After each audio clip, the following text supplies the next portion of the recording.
Wait, hold on. Northrend Cup started? Ooh, the first squirrel of the day.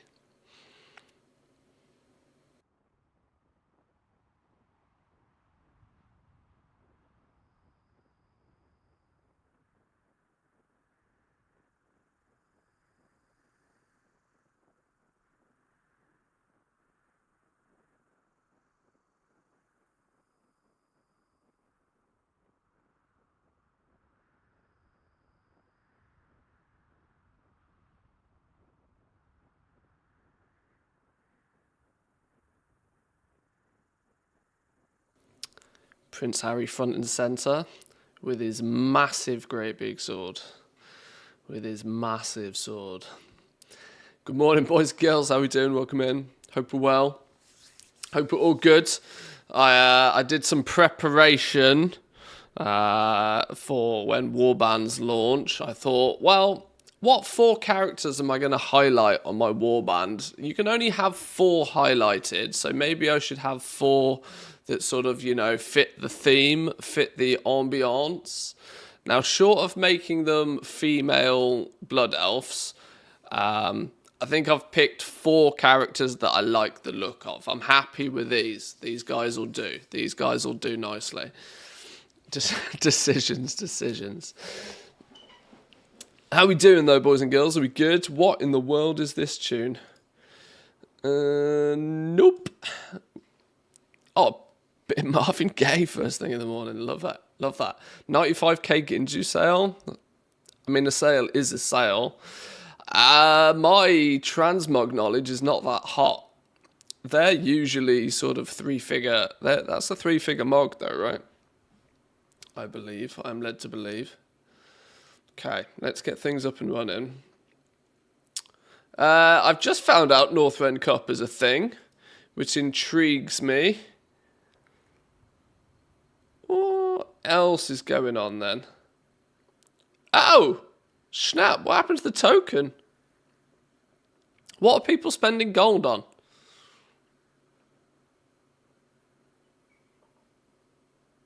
Why are people buying gold? What are people spending gold on? Tokens, like, really cheap.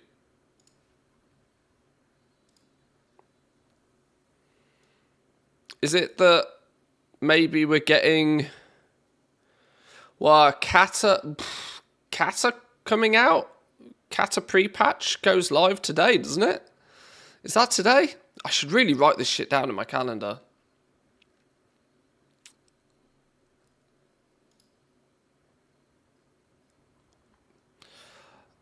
It really annoys me that they have this little tracker, but it doesn't, when you click on it, it doesn't actually link to anything that's useful.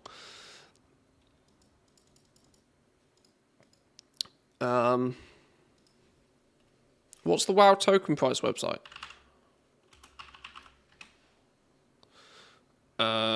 This one has its search engine optimization really good, but it's the shit one, yeah.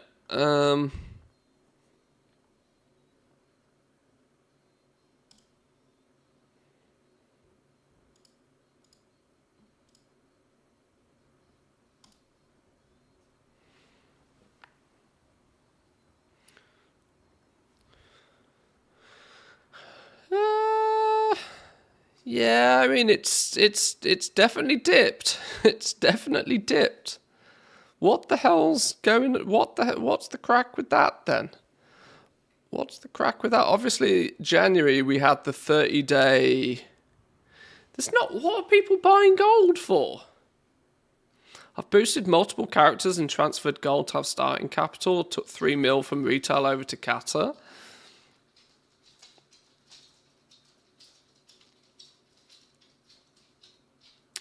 Maybe that's it. Maybe Cat. What? I like. We had some banger of tunes the other day. Now it's gone horribly wrong. Oh, bit Rocket Man. Love it. Guess I might not be the only one doing it. Potentially. Could be a thing. I mean, I can't imagine people are spending any gold, particularly in retail, right? Surely not. Work. Nobby, my man, thank you very much for the 15. Appreciate that. See, boys and girls, it works. Name your characters something something useful. It works. So surely there's nobody buying gold for retail. So the reason they're buying tokens... Is that your wallet? Or are you just glad to see me? I don't know. Both, I hope.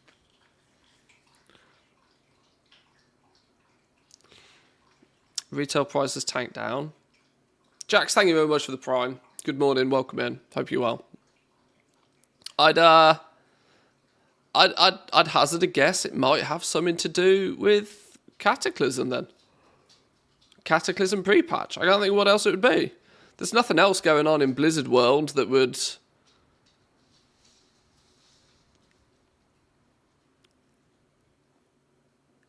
People...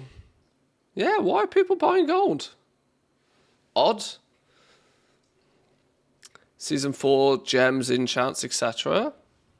Do you reckon it's just that people are like habitually buying a couple of tokens whenever a season starts? Maybe. Just, force of habit. If enough people, force of habit, buy a few tokens because a new season starts, then maybe. Sure, well, we'll take it. 330 odd K for the gold is not historically low, but Team EU doesn't really see much better than that ever. This is kind of like post Dragonflight launch prices. Okay, maybe not quite. Let's go 2 years.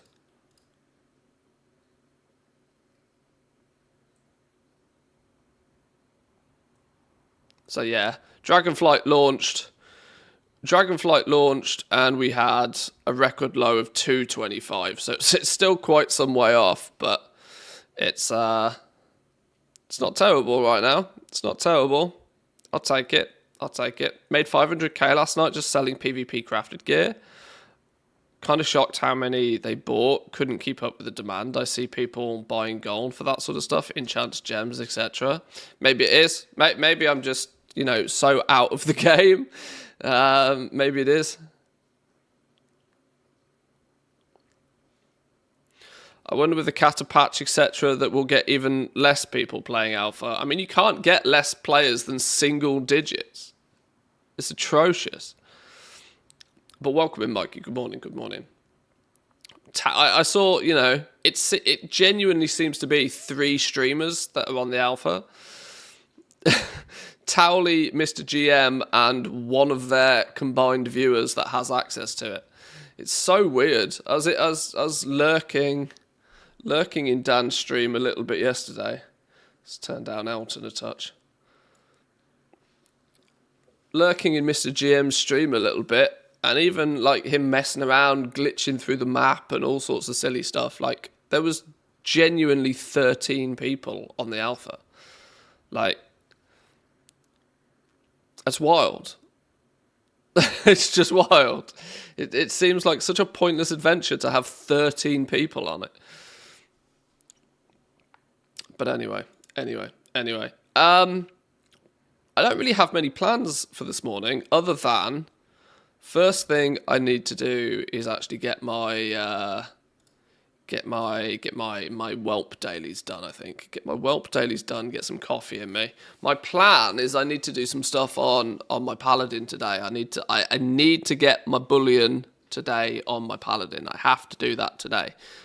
Which kind of makes it quite high priority because I don't want to spend the bullions on my main character for the slime cat. I want this dude to get the slime cat. I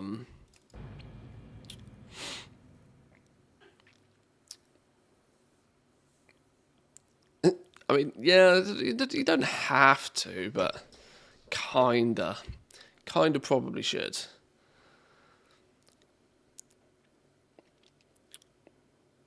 You can catch up getting 2 next week. Is that a thing? The slime cat's 3. Is that a thing? Is a catch up on these bullion things a thing? Oh, I mean, if that's the case, I don't need to do it for a while then. Just wait till week 3. Okay. Well, that's interesting. Okay, that takes some of the weight off, some of the need to do that, which is cool. Especially with Northrend Cup. I didn't realise Northrend Cup started today. Oh my god, it does. I'm so not used to anything happening on a Tuesday. Because stuff doesn't usually happen on a Tuesday. Hasn't Team NA had like a mini early reset as well? Haven't your crests reset already? What's going on with Blizzard servers? Like they're like updating before they've updated. It doesn't seem to make much sense. Oh, Children's Week is also a thing.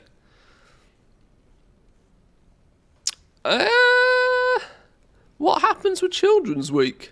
Have I done Children's Week stuff? Oh my lord, stuff to do.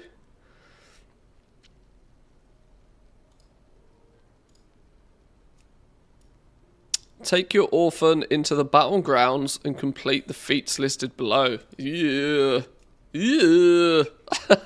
Yeah. I think it's quite obvious why I haven't done that one. Yeah.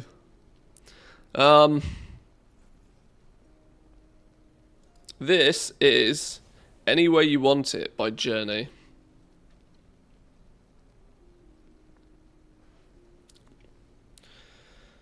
Anything to make goal making in Children's Week? I hope you can't farm and sell kits. Well, let's hope not. I don't remember Children's Week being that lucrative. But then again, I can't really remember much about what happens in Children's Week. I would safely assume probably not. Probably not. Let me get me whelp stuff done though while I get some caffeine in me. Nothing happens. 5 minutes in Zygo and you're done. Is that about it? Is that the sitch? Are you going to be the very last pole position? Possidris, go on, pole position. Hey! Hey! What do you know? Ah! Right. Nature's Wind, fly up and then restore a vigor. Add 5 seconds to the Wind of Life's duration. And Wind of Life is any time you restore vigor, you dash forward. So, I'll fly up and... Okay, sure. Did I just get an achievement just by starting the quest? I did. I don't think that's meant to happen.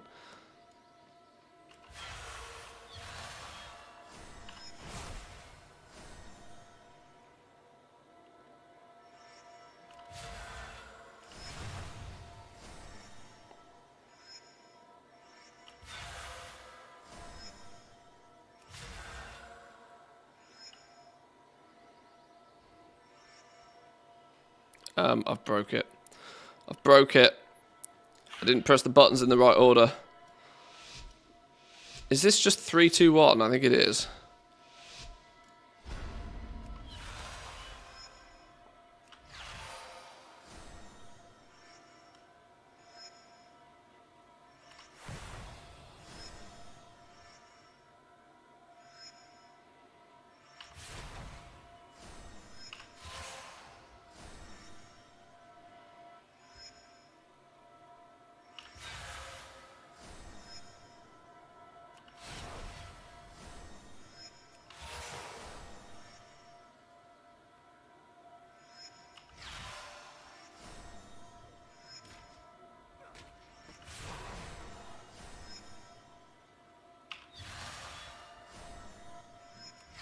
Concentrate. We're going to be doing lots of concentrate today.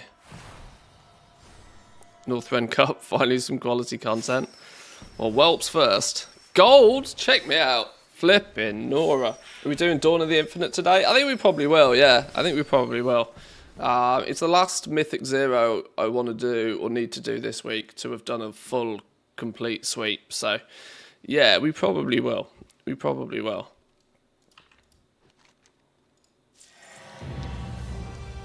Boom! We're getting there. Slow and steady. We are getting there. Nice. What mount did we get? Bestowed Otuk thingy. So that's well, we're just waiting. Tomorrow, boys and girls, it should happen. We need Across the Isles, we need Army of the Fed, we need Taking from Nature, we need one flipping fishing hole, one hole to go. One more hole and we're done. And we'll have ourselves a good boy.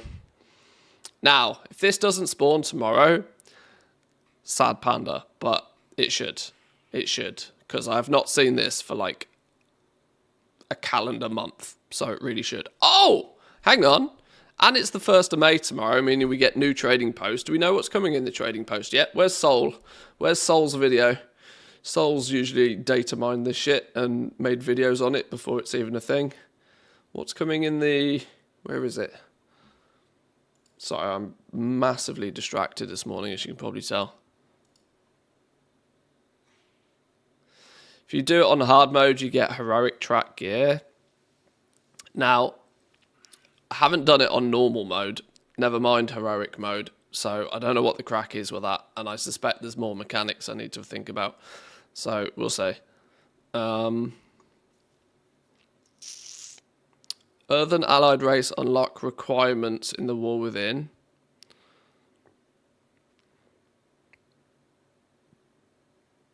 You just unlock it. Northrend Cup is now live. Yeah, the crest cap is increased on NA servers early for some reason.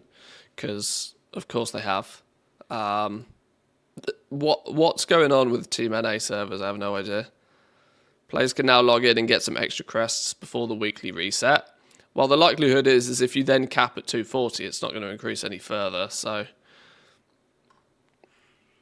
wow, that was literally the entire post. 1, 2, 3, 4, 5, 6, 7, 8, 9, 10, 11, 12, 13, 14, 15, 16, 17, 18, 19, 20, 21, 22, 23. 23 words for a Wowhead post. Is that a record? Is that a record? Excluding the title, obviously, but 23 words in a post. That's something special. It's borderline. You could fit that in a tweet. You could fit that in a tweet. Nearly 10 times over.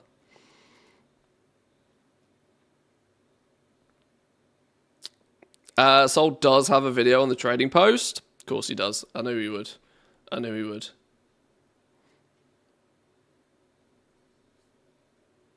We'll have a look in a minute.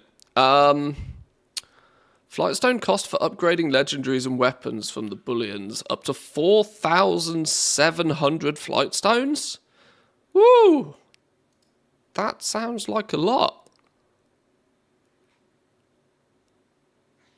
I'm arbitrarily tracking... Oh, I'm literally tracking the same achievement you have open in the background and I'm missing the same fishing hole. Yeah, so many people are going to get their good boy as soon as this fishing hole pops up. The true raid boss of the meta.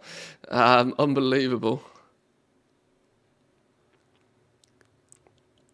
Legendaries are upgraded by buying the Scale of the Awakening or well, either of these. From the bullion vendor. Here are your upgrade costs for fresh weapon upgrade. There are some discounts. If you already have a higher item level on your character, crest costs for upgrades up to that level are removed. If you already have higher item level on your account, Flightstone costs for the blah, blah, blah. Well, the TLDR is it's a shitload.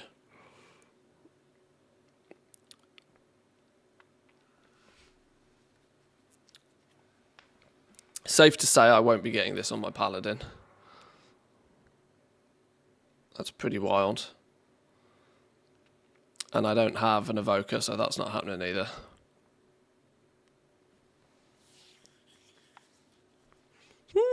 Okay.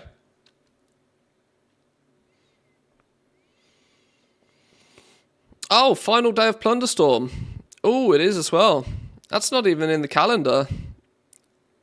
14 hours left as of this post, so quite literally a handful of hours left until Plunderstorms are bye-bye. Ah, should we do one last Plunderstorm? Ah, maybe we should do one last Plunderstorm. Send it off. Send it off. How much, how many plunder did I end up getting? Please, no. How much plunder did I end up getting? Oh, it doesn't say anymore. Why doesn't it say how much plunder you've looted? Fun fact, I never did trios. Never did trios.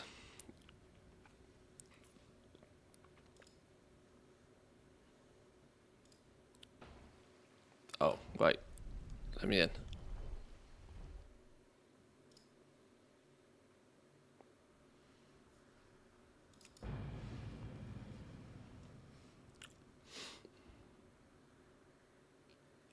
"23 words is close to becoming the average."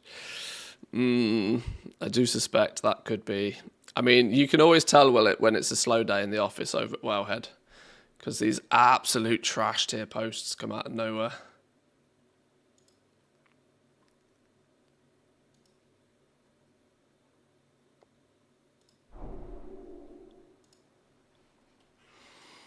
What do we do first then? Do we do a bit of Northrend Cup first thing? I think doing a little bit of Northrend Cup might not be a terrible idea. Have they added anything new for the Northrend Cup, or is it just a bunch of new races? I presume it's just the new races, but flying around Northrend could be fun. Is it in world events? No. Expansion features. Dragon riding. These are all the challenge ones that I'm yet to actually try and do. I accidentally missed the Outland Cup, so I feel a bit bad on that one. Northrend, here we go. How many races are there? 1, 2, 3, 4, 5, 6, 7, 8, 9, 10, 11, 12. 12 new races over in Northrend.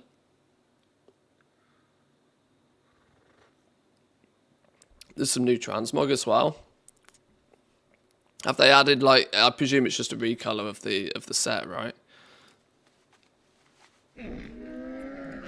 Francis, lucky doos and root.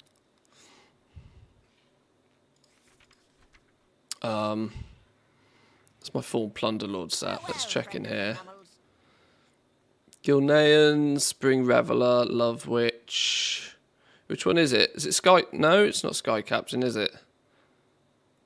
Storm Rider attire. Racing Cup. Kalimdor. Outland colour variation. There's a Northrend colour variation. Ah, it's blue and icy, look. It's a little blue, little icy. I see. How am I missing the cape? No way.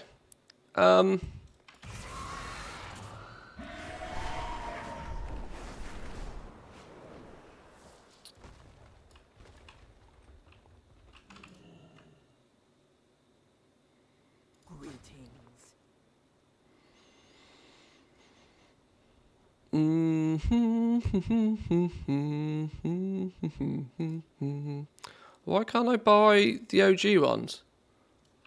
May I help you? We have been scattered so long. See you up there. Fair skies and strong look. winds.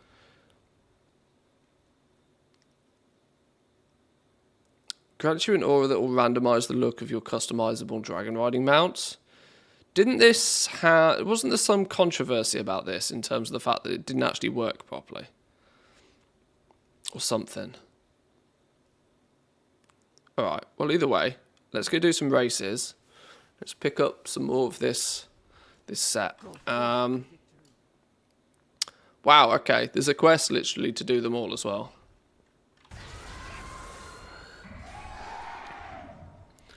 Is the number of pieces you've collected from ATT or Mogget?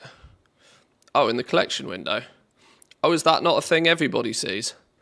Is that an add-on that shows these? If that's an add-on that's showing these numbers, then I don't know. I would imagine it's can I mog it, but I can't confirm because I didn't know that wasn't default. I have both of them switched on, so it could be either. I would imagine it's can I mog it. Would be my guess.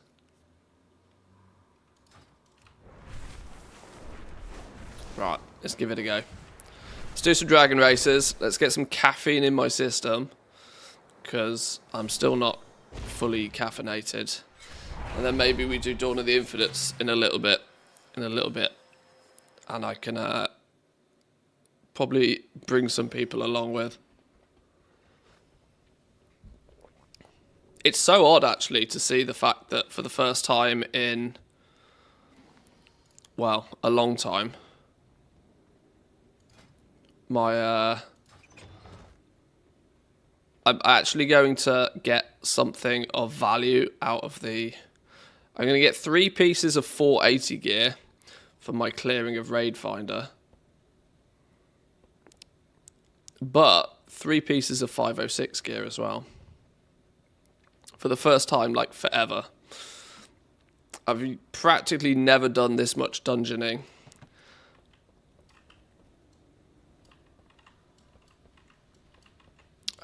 Who's stolen?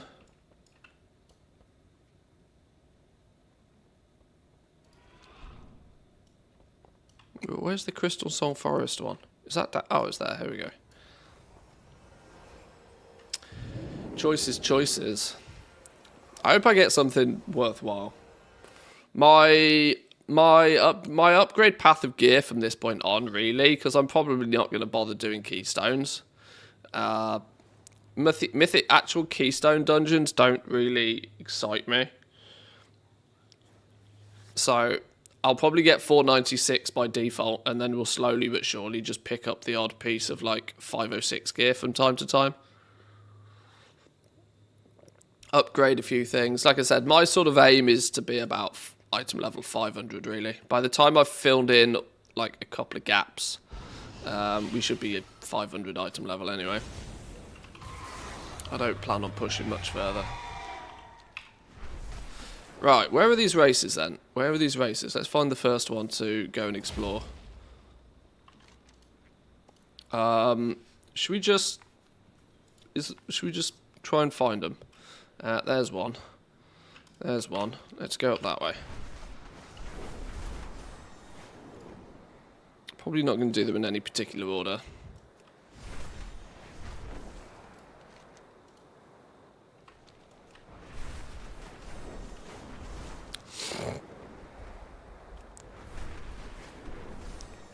Still missing an Arctic Fox kit.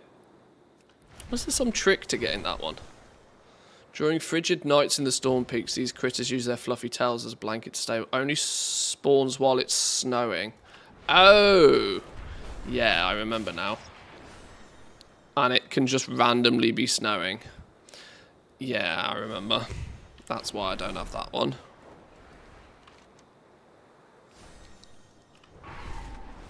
All these little intricate things with the achievements tends to often be that if I turn up to do something and I can't do it straight away, it goes to the back of the queue and another decade will pass before I even think about it again. Cop, how are we doing? Welcome in. Good morning. Good morning, good morning. Right, race number 1. We got this. Are we going to go for gold, instant golds, world first golds? We probably should try and master these, shouldn't we? We should probably try and get gold in all of them. I never gave up. Let's figure out what it is first, and then we'll go for golds. See if there's any tricky ones.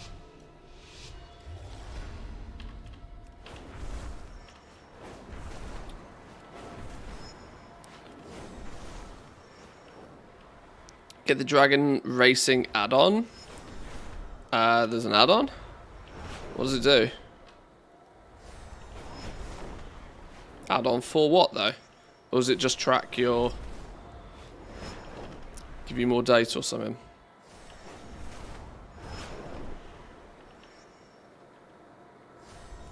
Gives you better vigor bar and speed.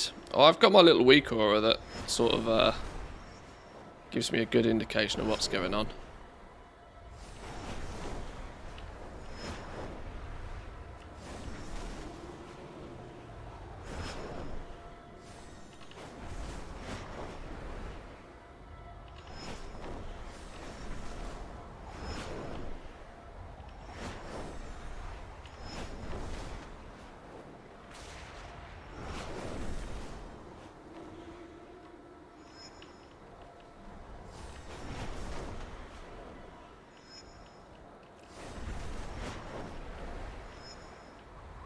Oh, that's a tight turn. That's going to catch me out. Oh, and that's like a minute into the race as well. That's harsh.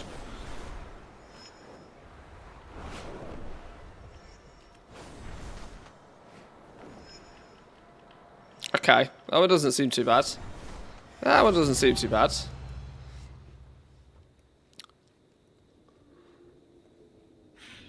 It's just called Dragon Rider.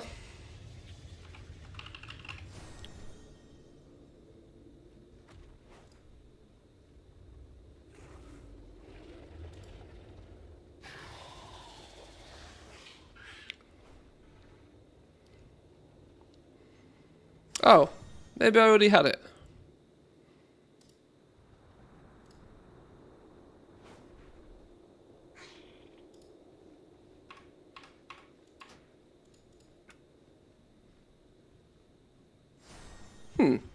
Or maybe I didn't.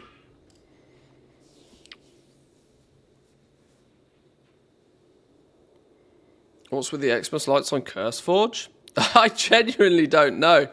It clearly must have updated at Christmas, and the application's never updated since, and they're just still there. I don't know. I did question that myself the other day. I even checked for updates on the software. No, they're just there. Maybe I installed it at Christmas or something. Not sure. Dragon Rider, there we go.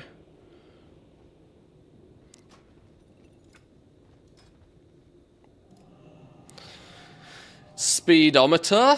Speedometer scale. Vigor. Speedometer colors. Okay. See how this looks then. Right, advanced course, go.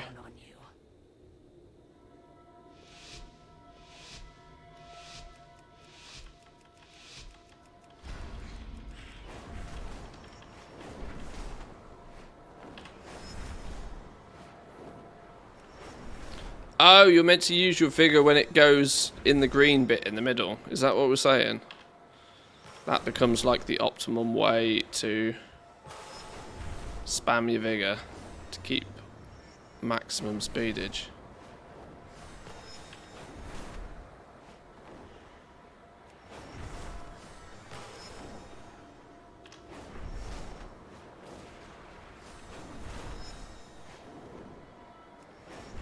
The problem with this is I'm going to be looking at that bar more than I'm looking at the race. It's smart, but I think it might actually...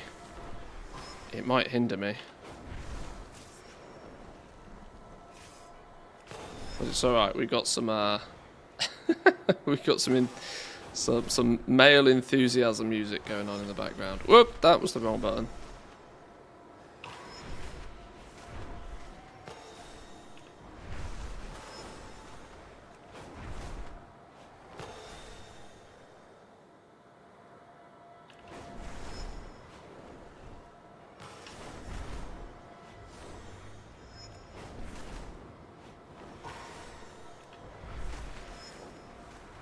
That's the tight turn. Remember that one.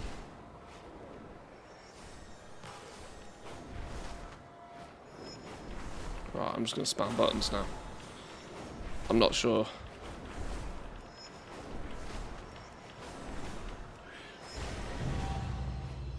Okay. That was slow. That was horrendously slow. I'm going back to my spam the button method. I'm going with spam the button. Isles have awakened.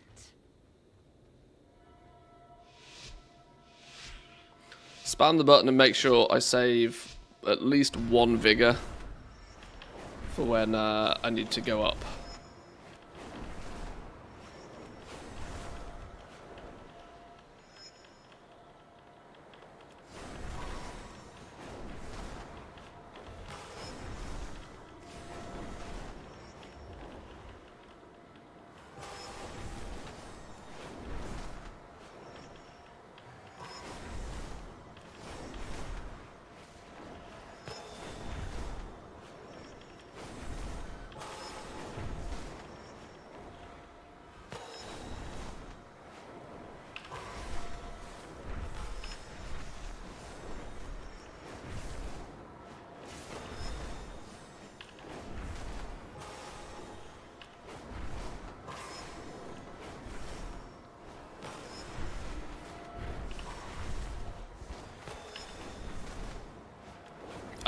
Easy mode.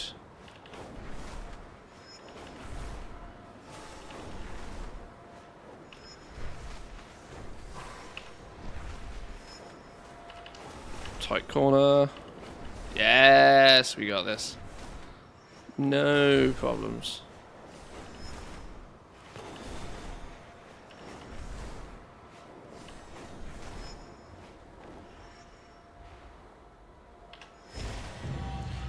Yeah. I'm partial to using this weak aura, very minimal. Don't use surge forward if you want to be actually fast. What do you mean? Surge forward is the way forward, quite literally. Hidden is in the name.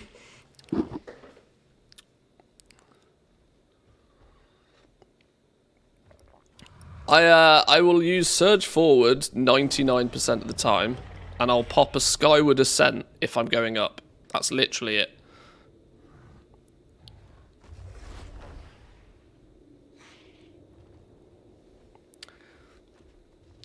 You use flap upwards with your camera up and then drag it down. It's more speed and a slower speed decay.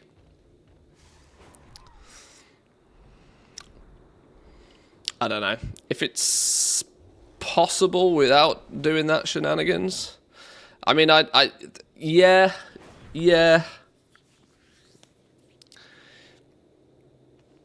Isles welcome. Yeah, I see what you mean, but I'm probably not gonna.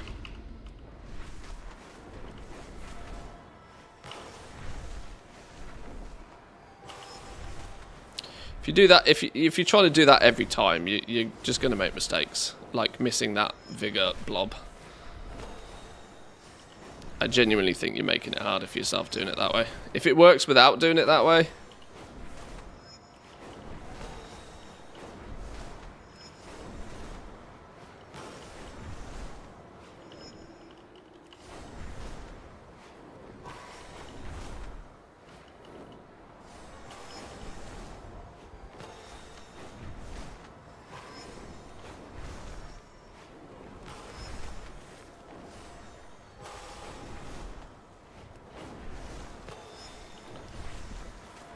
Oh, for the challenge ones, that's probably very true, though.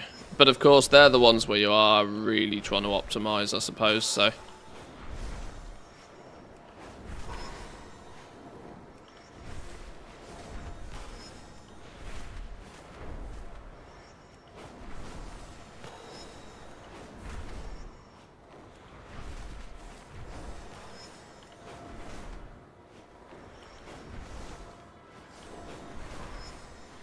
We went from YMCA to girls just want to have fun. At least we're including both body types with the playlist today. Can't be criticised of sexism on this stream. Boom. Okay, smashed it by like 8 seconds.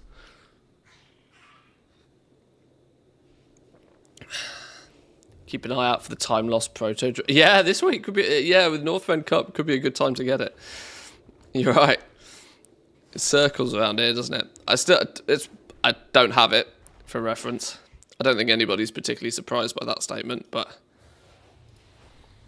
Right, where's the one in Ice Crown? All the way down here? Flipping out, you're miles away.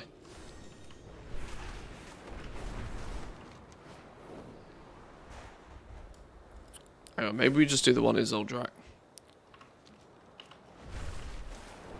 We'll go do this one. We'll go clockwise. We'll make it easy on ourselves.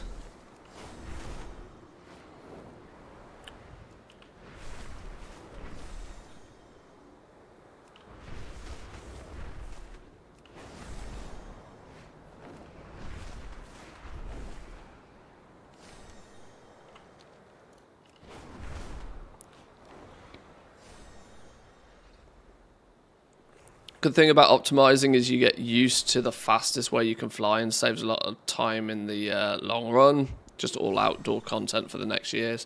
True. True. Learning to do things correctly the first time is always wise. Not that I can attest to being the wisest. We serve once more. Did I do the reverse on that one? I think I did. I think I did. I'm going to lose track. Okay. Alright, let's go. Let's go.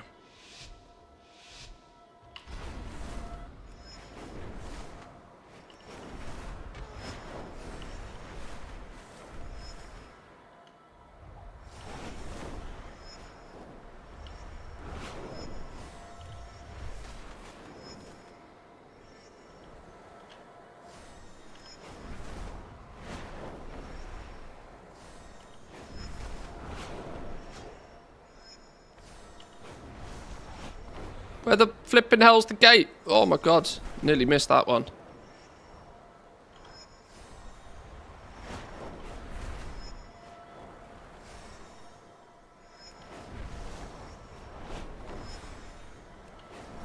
Oh god, I'm going to hit like 20 trees on this one. I can see it now.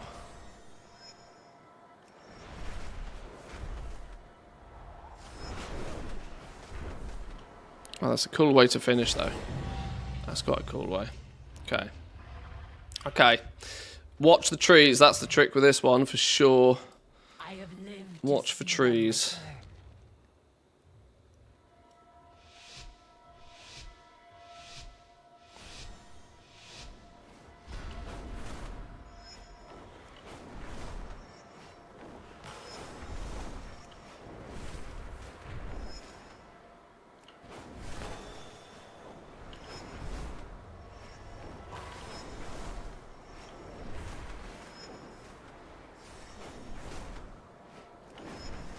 I should find my Ridge Racer playlist, actually. That would be better for this, wouldn't it?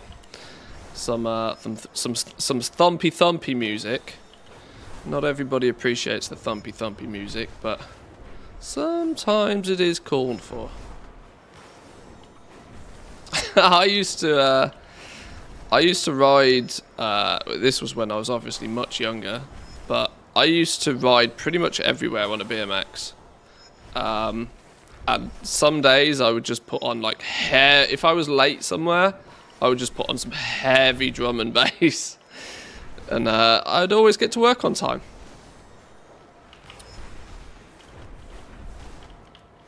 Is that your wallet? Are you just Bronze? glad to see me? Bronze? Christ, is bronze about? Okay, I need to press more buttons, clearly. F-Zero's better than Ridge Racer?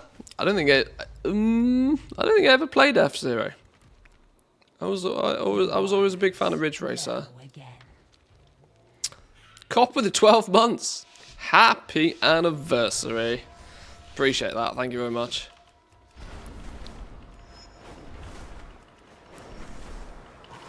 Right, I'm going to go back to my spamming button method because I know it works. Until it doesn't.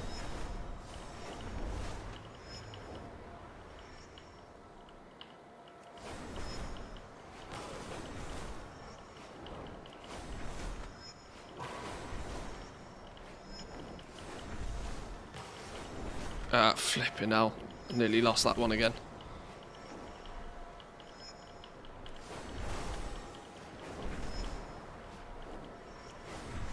Don't hit a tree! Oh my god.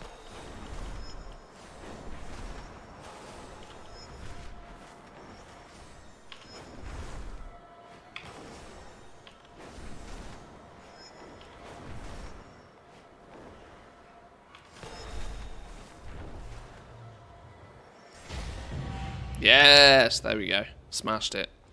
Easy mode. F0 Mute City. That will get you gold. Hang on.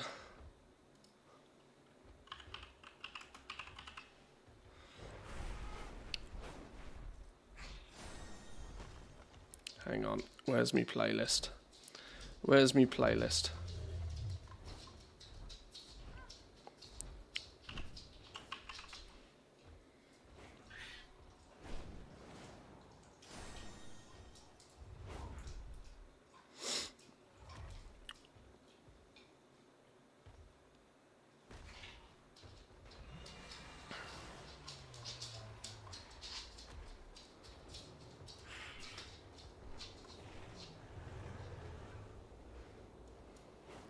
Where's it gone? I've lost it. I've lost it.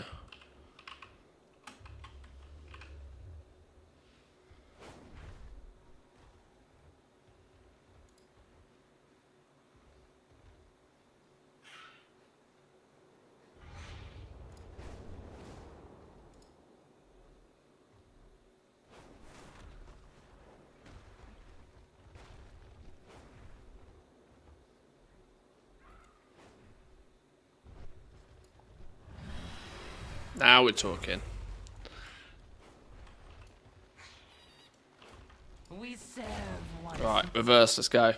Cascada, every time we touch, everything goes faster with that. That's true, actually.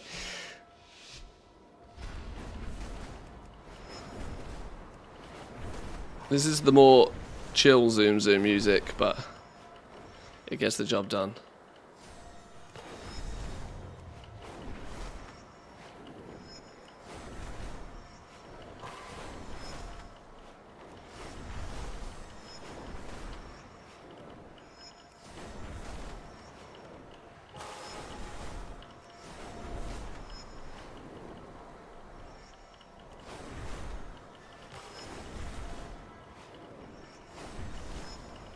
Sounds a little bit like techno elevator music.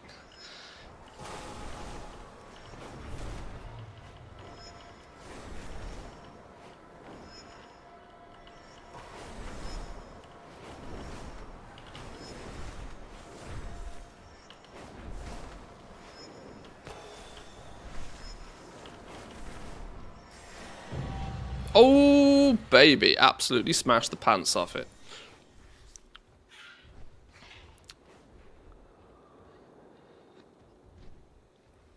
Okay. Oh, there's another one up here, look.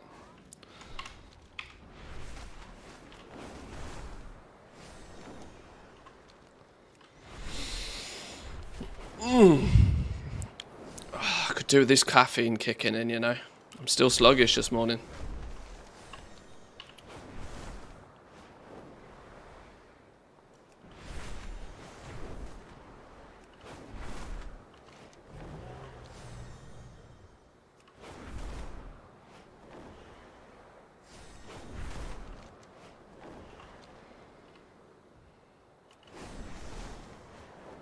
Where's the fella? He's up here. Nearly ran out of vigor just getting to the dude. It's not a good sign. The Isles welcome you. Right, we want some cascada, do we?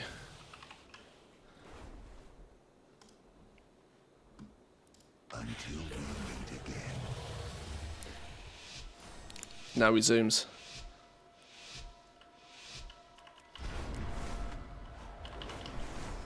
Whoa! That didn't go to plan.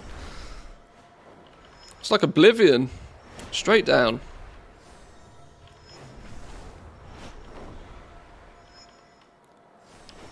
Being the roller coaster at Alton Towers, that is.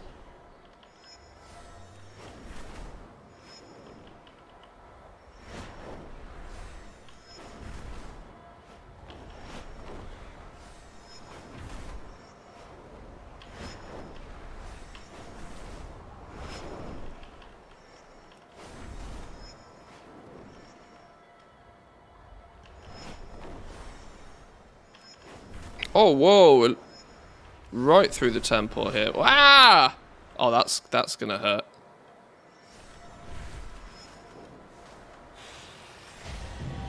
Nice. Still got gold.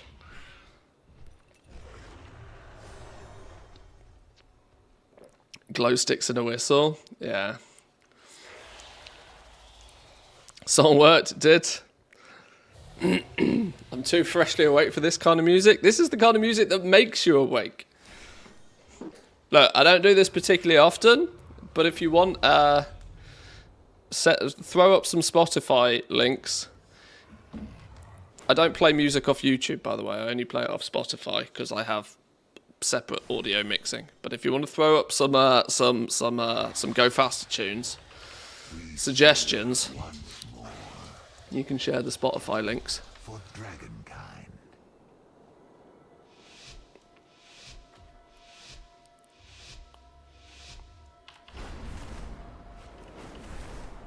Oh, fuck a duck. I completely missed that one.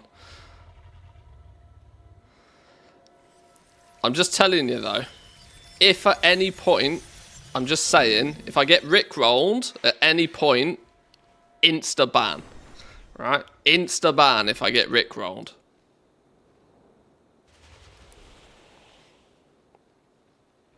Haha, pendulum.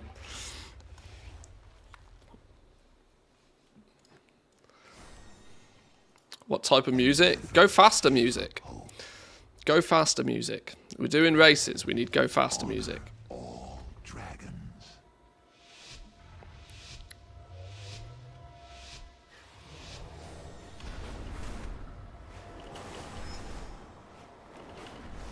Now, obviously, I apologise for Team YouTube. You don't get to play this game. But YouTube has much stricter rules on music, so I can only apologise. I could sing along. I could give you an a cappella, I suppose. That's not happening.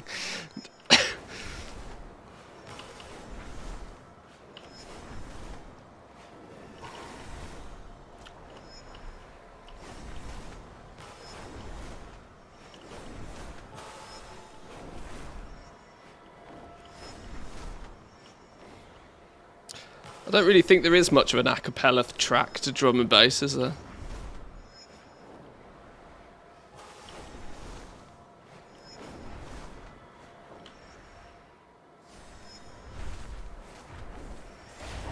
Gold? Yeah! Right, reverse. Pendulum seems to be doing its thing. Aspect's grace shine down on you.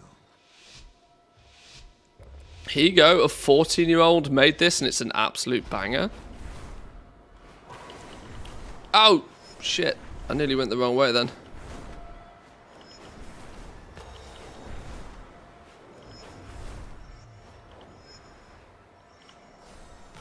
Now, this is going to sound like probably one of the oldest things anybody could say. But does it not feel like kids are getting smarter way sooner these days? Like, I don't know if it's just the art of the internet, right? But when I was 14, I swear I could barely tie my own shoelaces. Not hack into NASA and, you know, do some of the shit that kids are doing now. Then again, on the flip side, there are some kids you come across that are dumb as two rocks. And that's giving them credit. So I don't know what the world's doing to kids nowadays. Have you met kids? Good job, Boomer. I think they're getting dumber overall. There's no denying that people are getting dumber over. Like the human race is getting dumber overall. But there's a difference, right? The smart people are like stupid smart, and the average person is dumb. That seems to be the way that things are going nowadays. Counter suggestion: the smart kids have better opportunity to expose their brightness. Having the word kids and expose in the same sentence is probably not smart.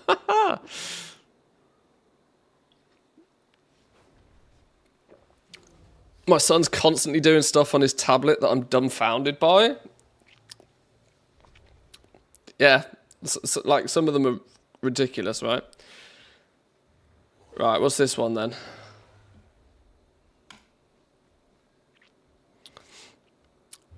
Homecoming EP, Trick of the Tail, Memro.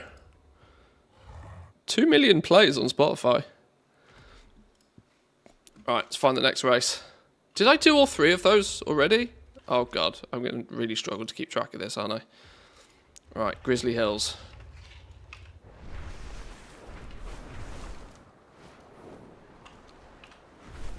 We know the value of having a mobile, no internet, and we know how to get along without those, like navigating with classic paper and map. See, that's kind of one of those things that is, you know, you could claim that it's useful knowledge, but who the fuck in their right mind needs to read a map these days? Like, this is one of those things, this is where some level of smarts has an expiration date, right? Technology's moved on. We all have phones in our pockets. We all have Google Maps, like, at hand. Being able to read a map is not a life skill that has any intrinsic value nowadays. The constant question, how do you measure intelligence? Well, that's true. I mean, I can only go by my own sort of understanding of this. I don't particularly consider myself book smart, but I think I have above average intelligence, if that makes sense.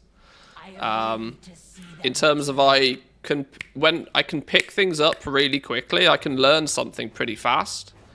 I just don't have I don't have a list as long as my arm of like qualifications.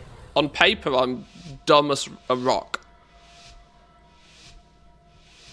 But I equally don't think that I'm actually dumb, if that makes sense. Now, I'm quite sure most people don't think they're smart. Ignorance is bliss in a lot of cases. But when you expose yourself to the internet, you find out fast. This is one thing the internet definitely taught me. Oh my lord. If you showcase yourself to the world will put you in your place pretty fast.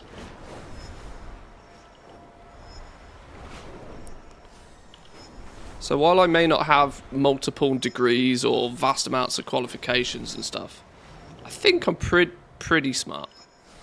If I were to blow my own trumpet.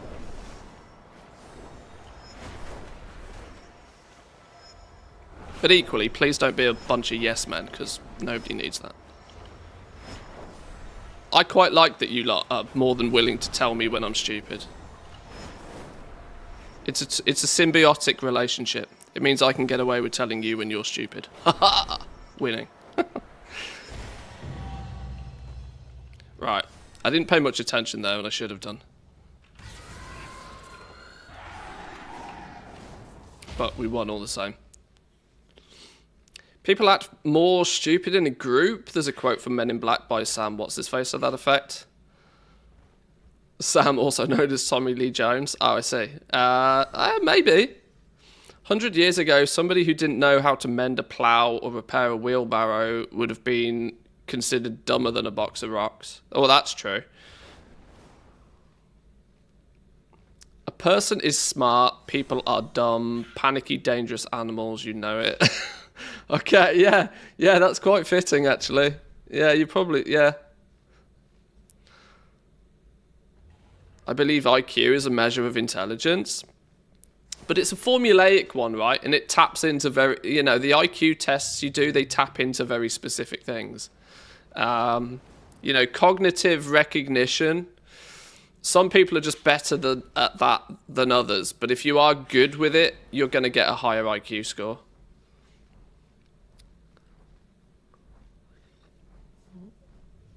This is a bit of a banger, though, by the way. I like this tune. This was made by some 14-year-old kid. It's crazy.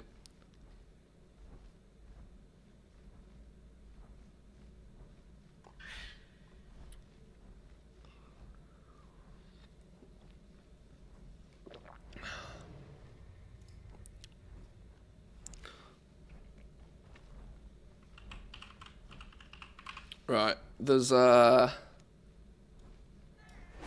see if I can find... I can't remember what the flipping it's called.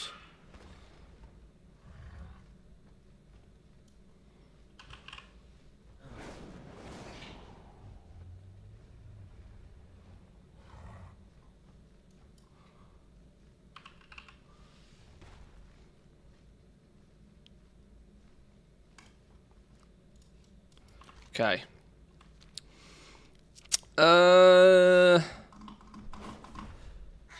Now I have actually no idea if I did this one to it 3 times. I don't think I did this one reverse, did I? Did I do this one reverse? Oh lord, I can't remember. I don't even know which one this is. Grizzly, something.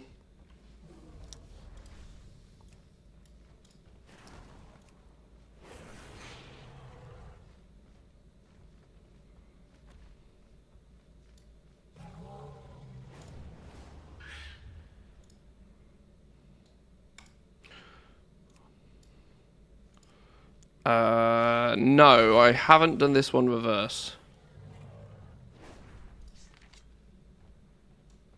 Aspect's grace shine down on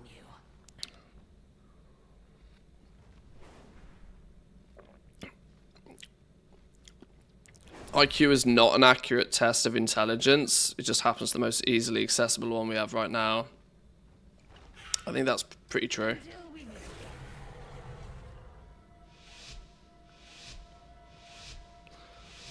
So have you heard about the cat paradox? Cats always land on their feet, buttered bread always lands on the buttered side. But there's science behind that, right? Like, solid science. Cats do that twisty shit so that they have gyroscopic movement or something. Ah! Coccosaurus. Messed that up. Nobody saw that. Okay. The Skrillex remix of this is terrible.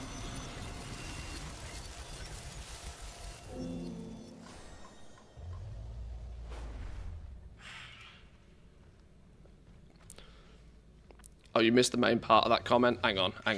So have you heard about the cat paradox? Cats always land on their feet, buttered bread always lands on the buttered side. So what happens if you tape a piece of buttered bread to the back of a cat? Okay, if all things were born equal, sure. Yeah, conceptually I get that. Yeah, that's quite funny.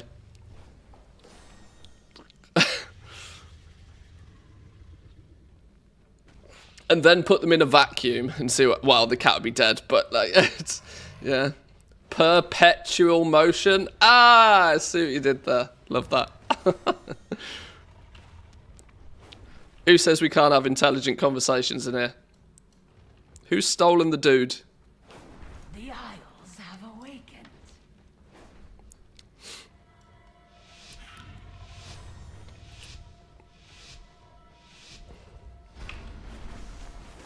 Right. Concentrate mode. Zooms.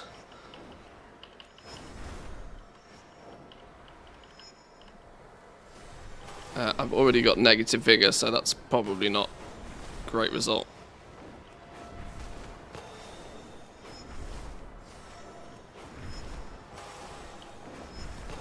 Oh my lord. Trees and low to the ground. Ah! Whoa! How the hell did I manage to keep that on track?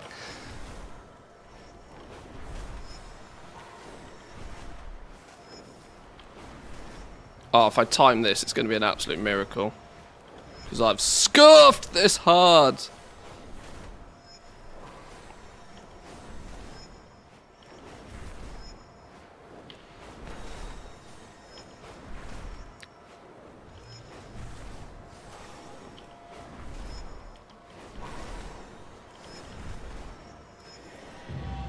Oh my god, I got gold! Woo! Lord have mercy.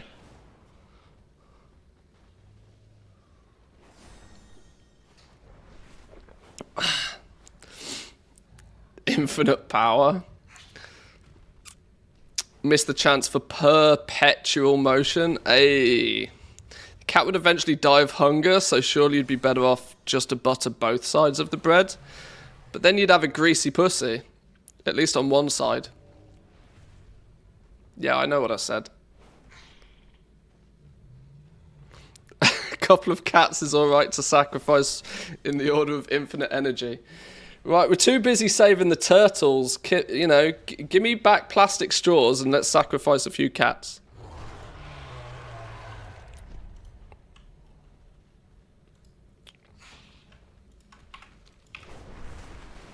Right, down south. Woo! Okay, caffeine's kicking in. The zoom zoom music is helping. How come you don't use this the snake drake? I don't know. This one's red. I like red. I'm a simple creature.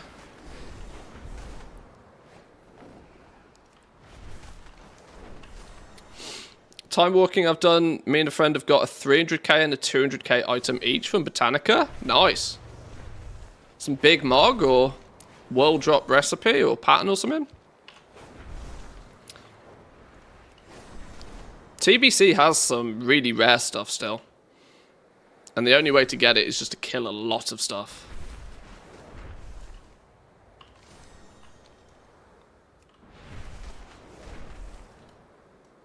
Hope your doctors went well yesterday, by the way, Rose.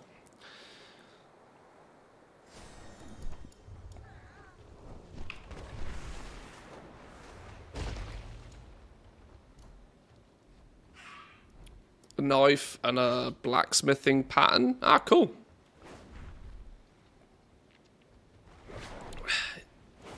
Right, let's what's this? Who the hell is Suno? I can't play this through here. Is it not on Spotify? I mean, I can play it through Chrome, but you lot won't hear it, so.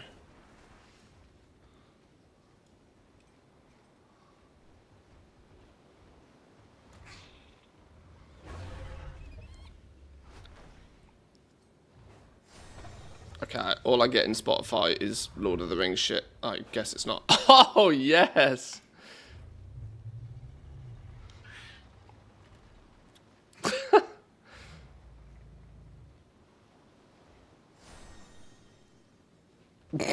I don't know why I found this.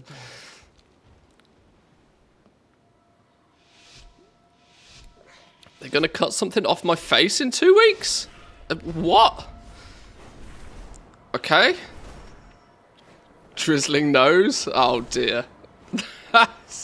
That's mean but funny.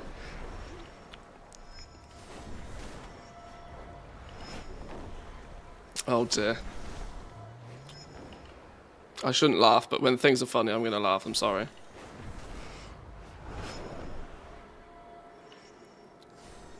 Can we get some respect on Bob Dylan's name, please? In case he hasn't got enough already.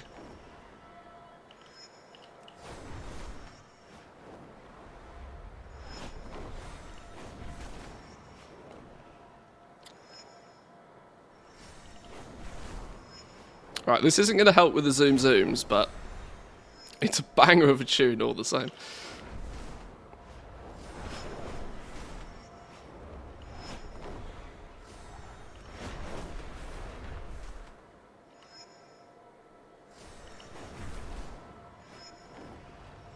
Okay, that wasn't too bad. That one I think we can manage. That one's not too bad at all. Let's try that on advanced. See if that's... Whoa, hello, what's going on here? Where's the fella? There it is. I never gave up hope.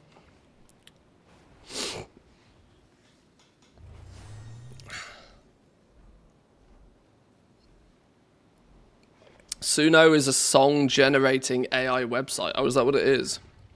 Some of the stuff it generates is hilarious. Oh, I'll have to test it out then. I'll rig it up so that you guys can hear it.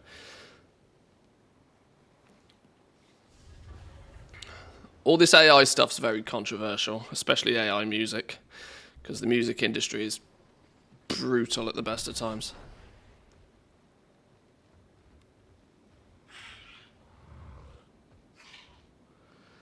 I have a challenge for you, getting the achievement, the Wish Remover.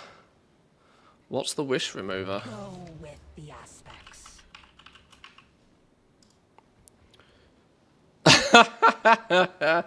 Okay. Okay. That's a Friday night beer stream, that one. That's a Friday night beer stream. Now,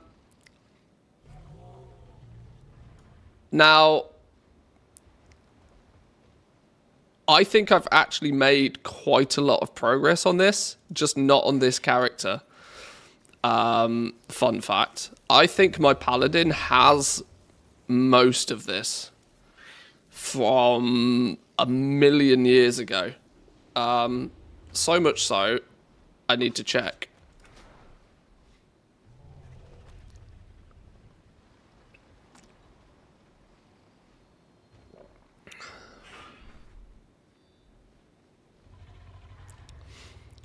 I vaguely remember, because back when my Paladin was my main,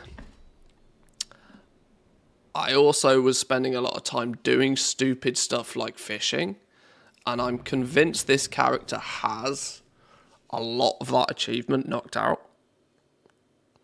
That's going to be one of those fun ones, actually, when warbands kick in.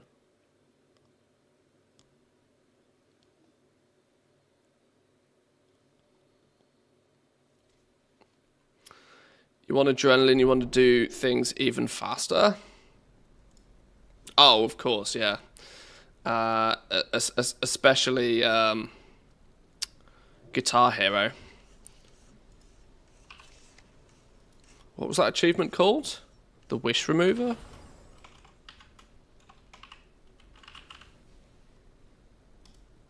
Oh. Maybe it wasn't this character then. Okay. What was the... Oh, from the Broken Isles Dalaran Fountain. What about the other Dalaran Fountain one? Isn't there another coin one? Coin Master. Boom. Suck a dick. Did it in 2011. Easy business.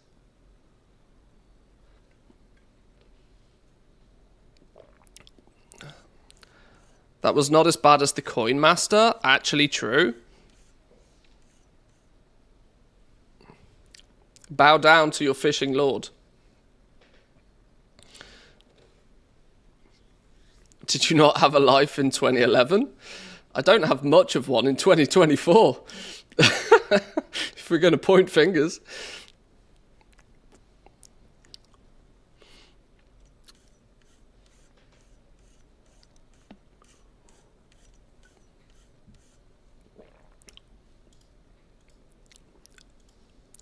Fish up the copper coins listed from the Dalaran Fountain. Fish up the silver coins, I guess, was the next part of it.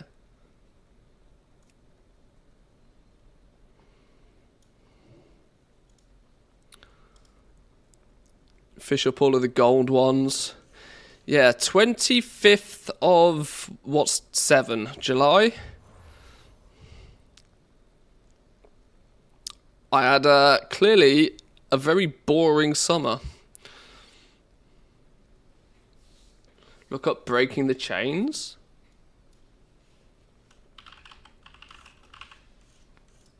Zereth Mortis? Is this the Zereth Mortis one? Oh, Korthia. What am I missing on this one then?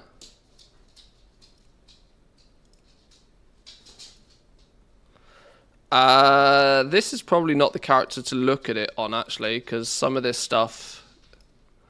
I'll have done all of this on my hunter. This character's not the one to look at it on.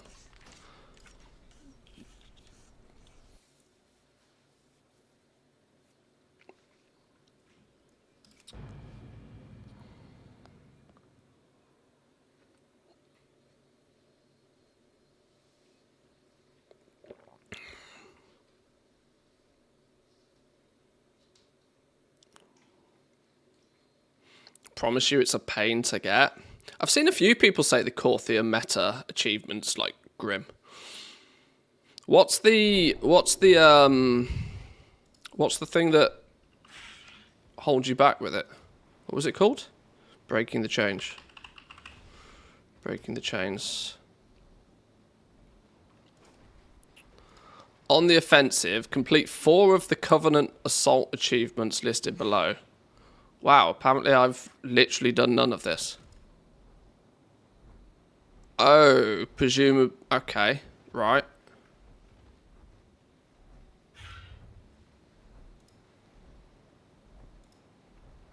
Open 10 rift hidden caches during Night Fae assaults. Oh, yeah, these flipping assaults. I remember these. These were like dumb flipping...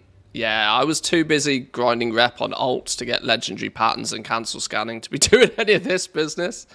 There was no shot we were doing this. Defeat all of the Tormentors of Torghast special encounters in the Maw. In the Maw? Nah. Nah.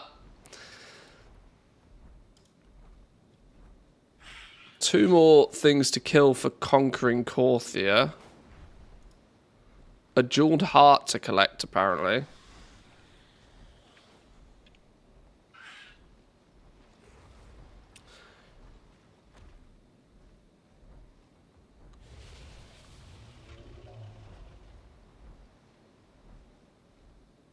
For full experience, don't use your mount in the Maw.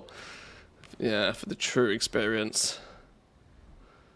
Karipparippariparax heroes? What the hell? Aid each of the following characters during the Night Fae assault quest. Just don't ask me to spell it. Okay. Yeah, I remember these as rotating assaults. I just didn't do any of them. I just 100% ignored that.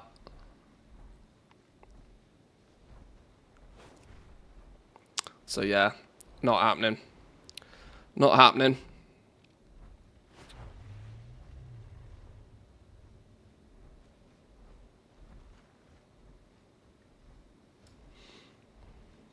Is this the one that gives you the... Is it? Where do you get the gold hand mount from? Wasn't there a gold one? What was it called? Wasn't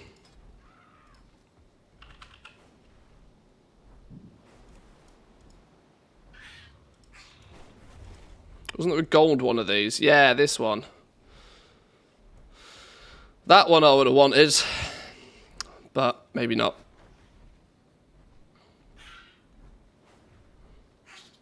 When people ask why Shadowlands was the worst expansion, just say 2 words, the Maw. It didn't start well, did it?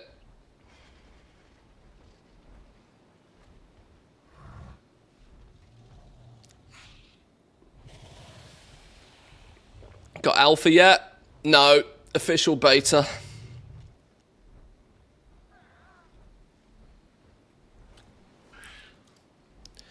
So this is the one you get by doing that achievement. I suppose it's cool because it's got the red eyes.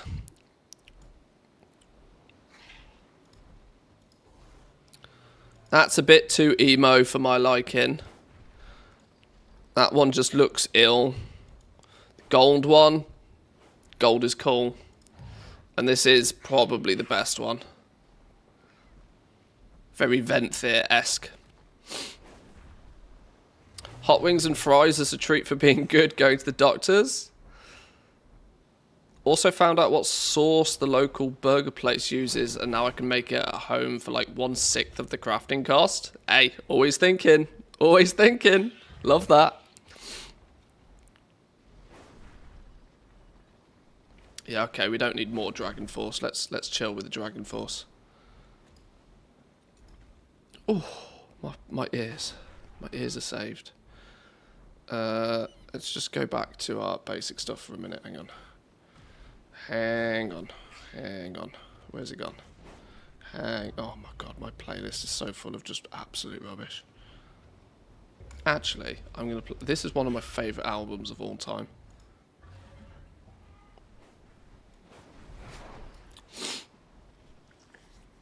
Plunderstorm's 38 out of 40, almost there. Faster now, it goes away in like a few hours, I think. Speedy, speedy. You know what's not fun? Let's not let players use their mounts in the Maw and make it filled with mobs that can 2-hit you and make it mandatory. Yeah, it wasn't a good start, was it? Of all of the decisions they made in Shadowlands, that starting with the Maw was about as I mean, I know the expansion was meant to feel brutal, but we've spoke about this before. There's a distinct difference between making something hard and making something aggressively annoying. You know, done correctly, people find a lot of enjoyment and self-fulfillment in a challenge. But fuck me, the Maw was like so off the mark. Though it was all curses and no kiss. It was a problem. And it was such a shame, because I think Shadowlands was probably one of the hottest selling expansions for like launch release. 10-12 million new players or re-sign-ups or active accounts or whatever you want to call them wouldn't have surprised me.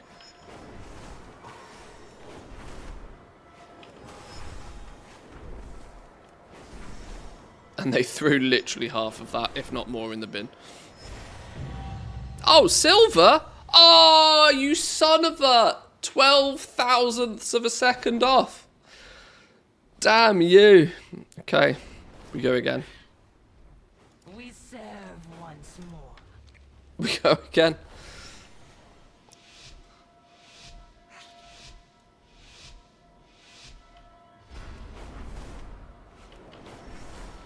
Been trying trios, but there's not enough people joining trios for them to start. Really? Oh, I've hit something there. Let's back out of that. Honestly, if you only need 2 levels, just bang out a couple of solos, and well, it depends, right? If you need 2 levels, the quickest and easiest way to get 2 levels is to get 500 plunder, and then just dip. Just get yourself killed. Do that for an hour, and it'll be done. Instead of putting yourself through the stress of actually trying to play it when there's probably not that many people actually playing it.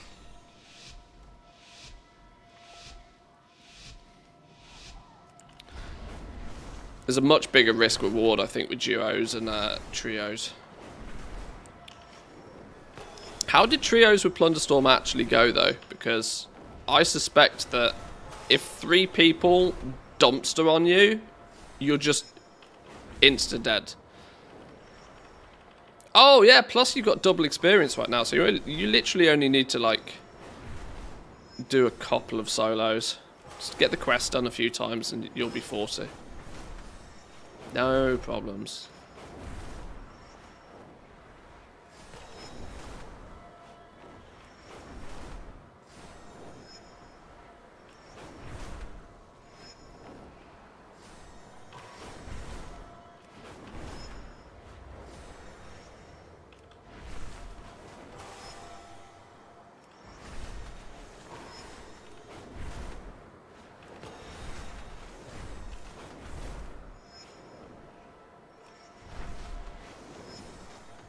Gold. Yeah, there we go. Oh, I fell off the flipping thing. Alright, let's get reverse done. I thought you were a goal maker. Lies. It's all an illusion. All an illusion. I'm a gold spender more than anything else nowadays. I really am.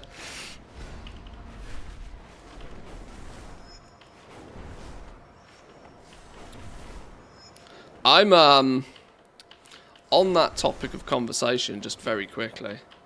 I'm oh I hit a rope. Are you kidding me? Okay, let's try that again. I'm kind of really hoping for something in Dragonflight that grabs my attention goal making wise.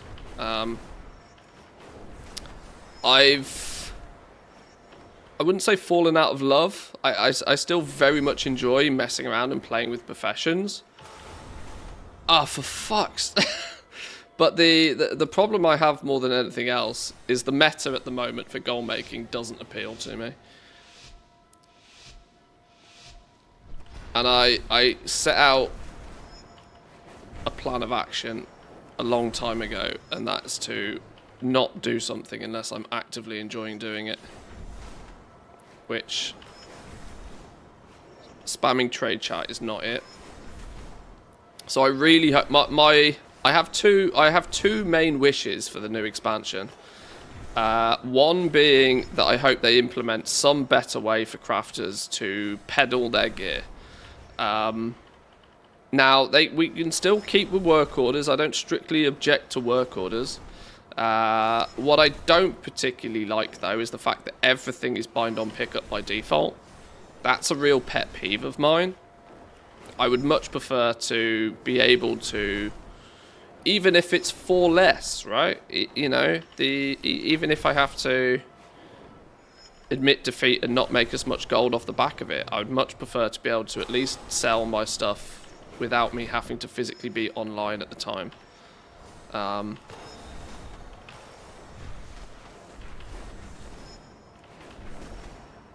Oh my god, I nearly missed the finish. Oh, flipping out. Off by a mile. Yeah, I hope that there's some way that crafters can sell their stuff more efficiently. Dragonflight had over 40% of all new crafted items bind on pickup, which, for the most part, meant, you know, 40% of stuff I probably wasn't going to try too hard with. So some way for crafters to sell their stuff more efficiently and slightly less bind on pickup-y stuff. Then it might grab my attention some more. I don't mind spending time. I don't mind grinding up some knowledge points. I definitely don't mind, like, the spec trees and the way the new professions are built. I want to, though, be somewhat rewarded for that effort, which I feel the balance there is off right now.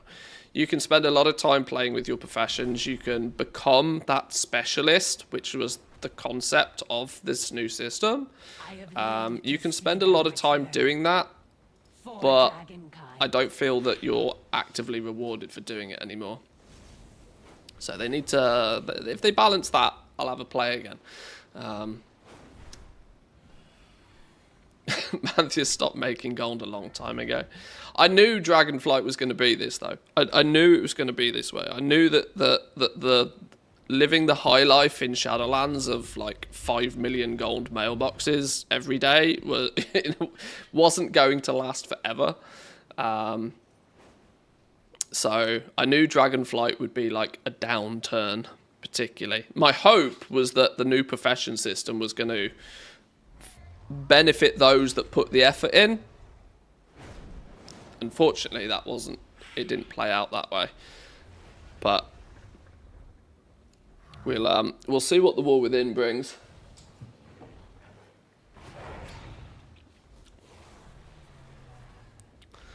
That's what I'm more or less doing, depending on the powers I get. Sometimes I just bang out 700 to 800 plunder. Yeah, if you just do the simple quests, especially with double bubble, you'll be fine. Yeah, the Flightstone costs 4,700 Flightstones needed. That's quite a lot. But, you know, if you want the quick and easy way to upgrade a legendary, I think that's the effort approach. There is another way.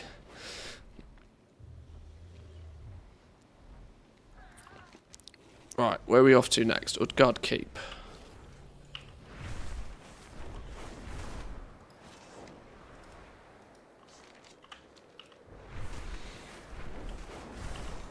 Which is that way.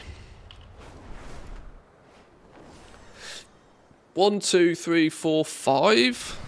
I might not do all of these today. I think I don't particularly want to spend all day doing dragon races. What I do need is a drink, though. Back in 2.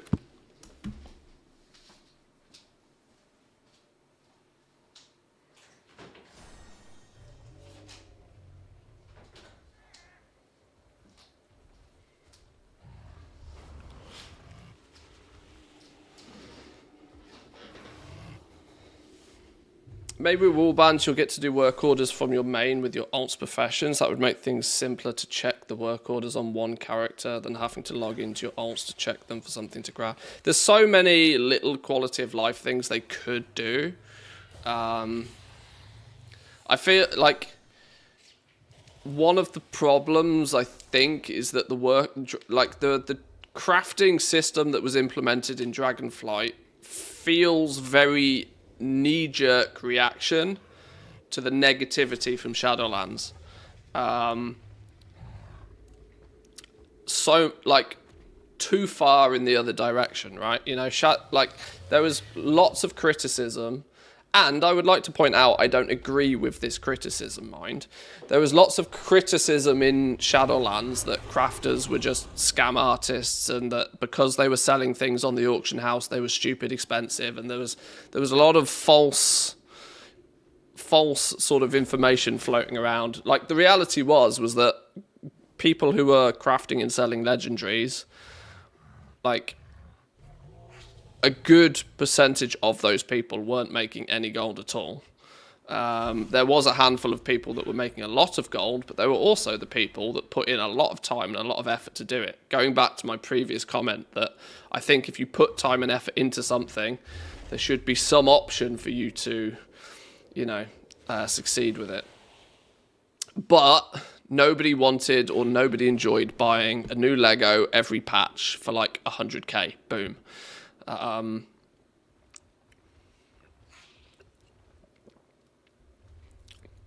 So Dragonflight, I think they took that in mind and they went to the extreme other side, right? The extreme opposite of like saying, right, if you want to buy a piece of gear, you have all of the cards to play. You get to decide what materials you provide for it. You get to decide how much the crafter makes by crafting it. You get all of the, like, they gave all of that option, all of that buying power, so I like to phrase it. They gave all of that to the buyer of the piece of gear and took everything away from the crafter, pretty much. Yet, at the same time, tried to sell us the story of, like, specializing. And if you specialize, you'll be the best at something. And if you're the best at something, you'll be able to make a lot of gold with it. It's just not true. So hopefully they sort of balance that out a little bit more. And I hope they kind of understand that one person crafting something for somebody else isn't a social experience. Like, please, Blizzard, please understand it is not a social experience. Most people who spend their time playing around with professions and crafting actively avoid the social aspect of it, or would much prefer if they didn't have to. Number one reason why the auction house has been so popular over the years and has worked so well as a system. You can do your shit, you can craft it, you can put it on the auction house, and then people can either buy it or not. Having to do, you know, constant whispers and explaining shit and playing customer service is not what I think a lot of crafters want to do. This is why I really think it should be a top priority to improve that system somehow. Warbands, there are definitely some stuff they could do to improve that, but we'll have to see what happens. So hyped for the War Within, gonna go total nerd mode. Got 60 mils in my freezer prepped. Going to completely no life leveling to get a high EU record of the max level tunes. When I get a cool screenshot, I'll pivot into crafting on all 65 or 150 tunes. Dragonflight, I've made more gold than all my other expansions altogether, I think. Yeah, you've exploded. Dare I say, ever since you stepped out of the garrison. Ever since you leveled up from being in the garrison, you've taken your gold total to a new level. From an outsider's understanding.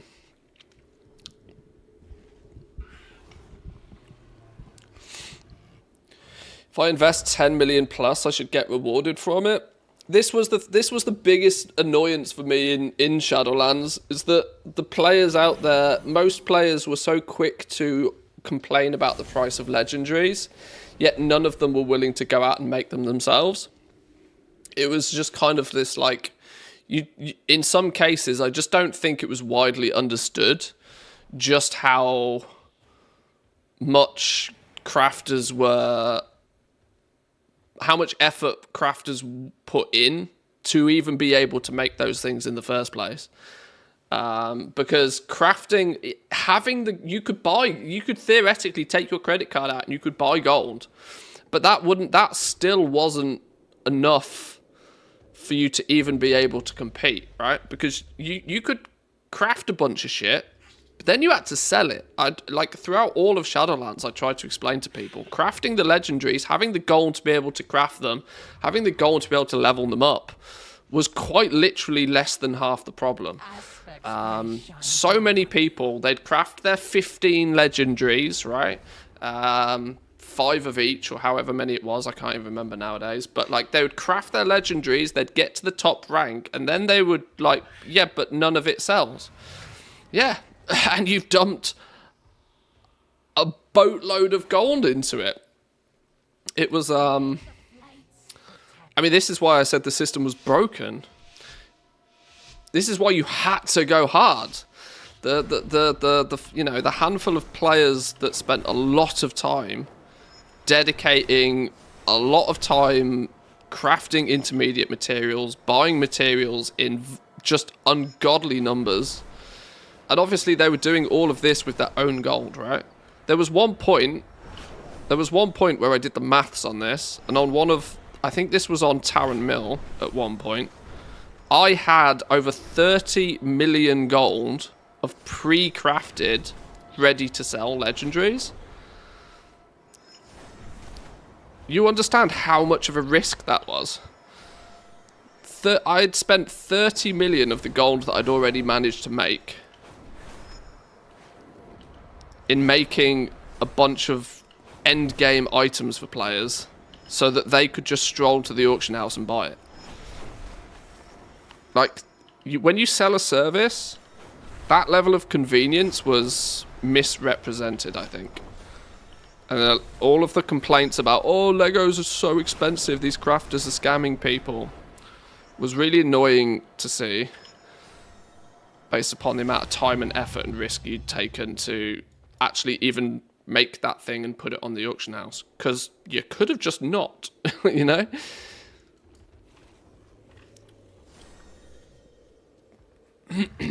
But hey, you just press one button. I know, that argument infuriates me. It infuriates me. Well, go press the button then.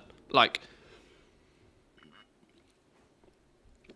if all you're doing is pressing a button, why don't you go press the button? Oh, because you don't have that button? Oh, okay.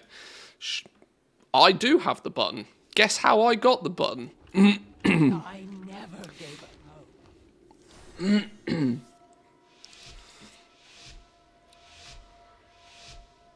Basically insta-ignore anybody that says it. It's just a way to barter price down. It's a negotiation tactic, and it's just a bad one. It's a terrible one. But the thing is if you play that card in your local electronics store, it probably works. You know, this is the thing. It's a really poor negotiation tactic, but people use it in the real world, and it works. It's the equivalent of saying, well, can I have a discount?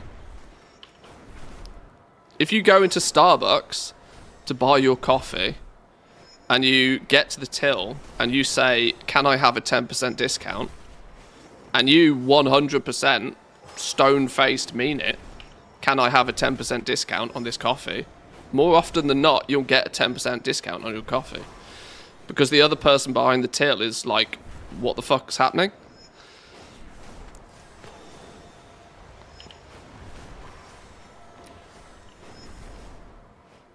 The whole, you just have to press a button is, you know, such a dumb argument. Sure, go press the button. Silver? Stinky.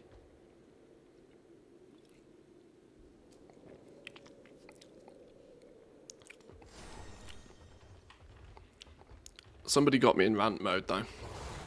How did that happen?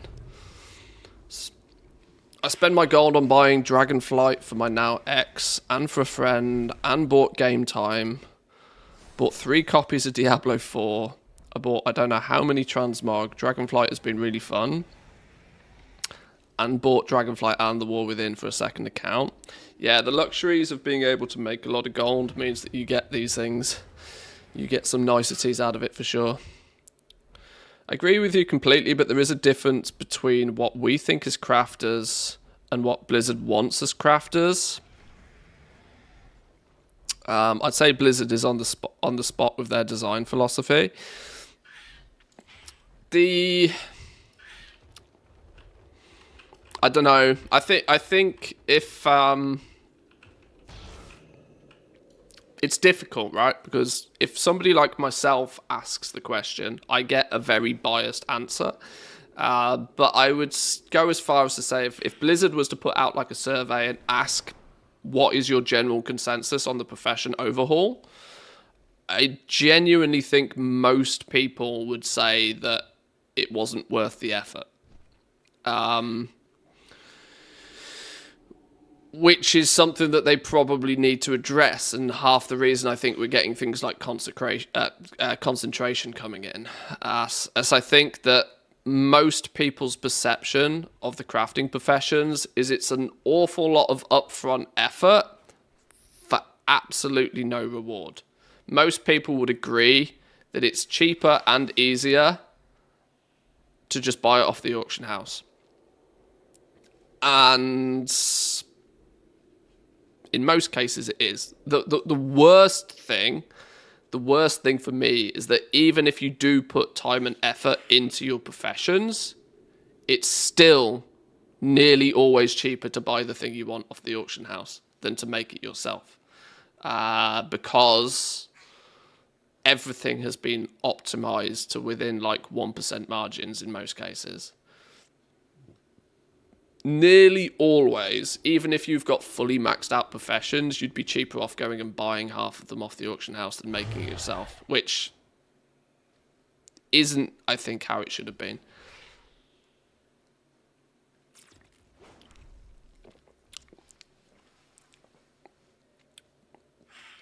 I explained to my guildies the effort I put into making a Lego.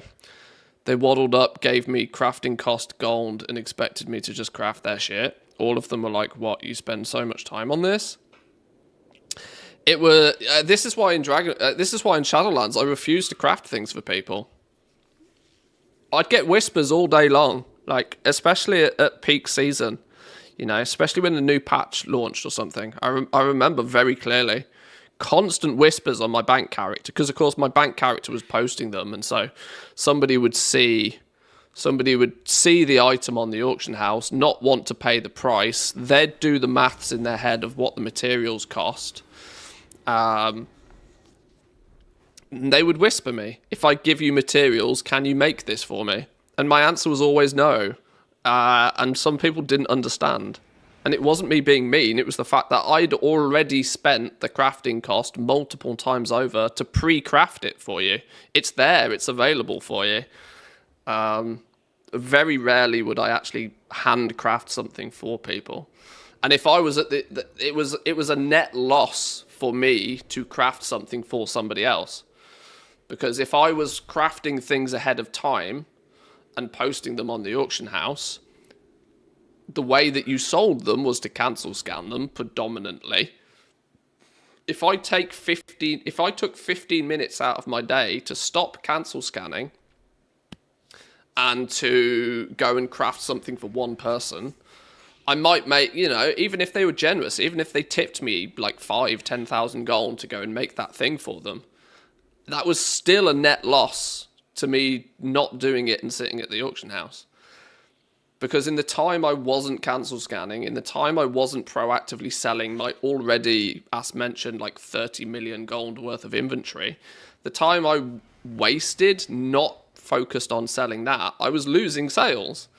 And on days like reset day, when everybody wants their Lego, to take 15 minutes to go craft something for somebody else ended up losing me. Like, it just wasn't worth doing. It was It was a weird scenario, and this is why I said it's broken, and I didn't particularly like that scenario. I was just trying to explain what was actually happening.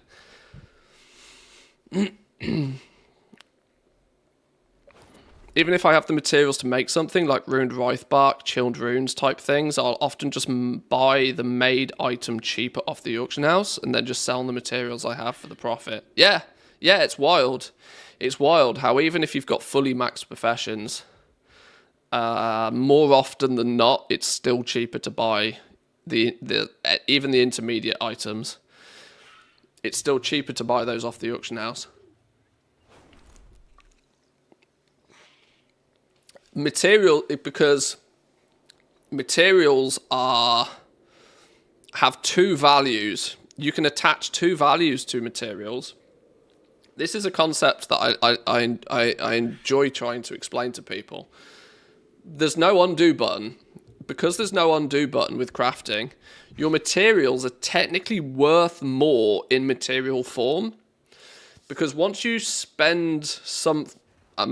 turn those materials into an item, let's say an intermediate item, ruined wraith bark, for example, chilled runes, whatever example you want to use, once you have converted those materials into something else, there's no way to turn that something else back into the materials. And so although a lot of people will say, okay, if it takes 50 gold of materials to make an item, then that item is worth 50 gold. Well, not strictly, no.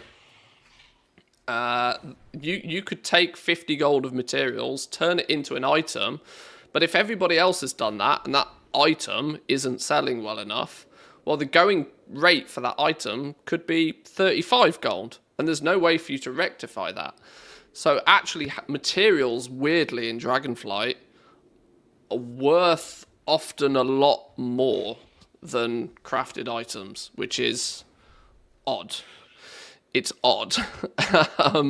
It's very, very odd. Time to do some React Andy. Let's start with this one. Bellula video? Lord. It's odd when the materials even aren't worth much, yeah. But they have, they have more potential value because you can either just resell the materials, or when the market is right, you can then convert them and sell it. What is this video?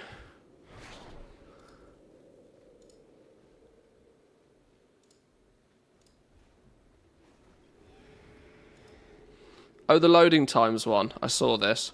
TLDR, just turn your add-ons off. I saved you 12 minutes. Turn your add-ons off.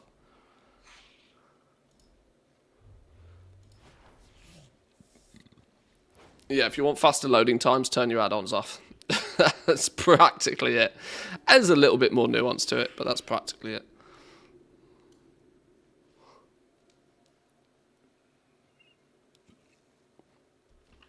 You can obviously reduce things like draw distance and stuff like that, but like the TLDR, turn your add-ons off.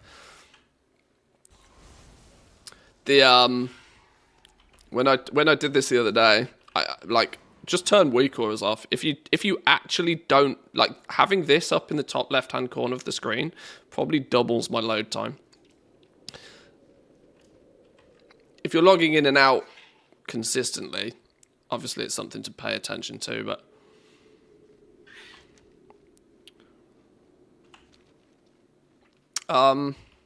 I can't. Which version of this did I do? I'm losing track of what's going on here. I'm spending way too much time yappiting. 1, 2, 3, 4, 5. Which one's this? I had an add-on that put little symbols next to these to tell me which ones I'd done, which ones I'd got. Maybe they don't work with. Let's just do the reverse. Assume I haven't done the reverse. It did not talk about TSM. I don't think TSM really impacts your load times all that much, apart from occasionally when it has to update its database. But honestly, TSM is a lot more optimized nowadays than it used to be. It's still slightly problematic that they, you know, smush all of the add-on into one add-on. For your real, for real customization back in the day, you used to be able to actually turn some module. Each module was its own separate add-on. It was annoying for the purpose of updating it, but it was good that it meant that if you just didn't use one module, you could just straight up not turn it on ever. I'm not sure why they've veered away, considering that the desktop application updates the add-on anyway. It would actually be kind of nice for the, you know, those who want to optimize it a bit more to have the ability to switch some modules off, but as I said though, TSM's a lot more optimized nowadays than it used to be. But yeah, weak auras is the one. Turn your weak auras off.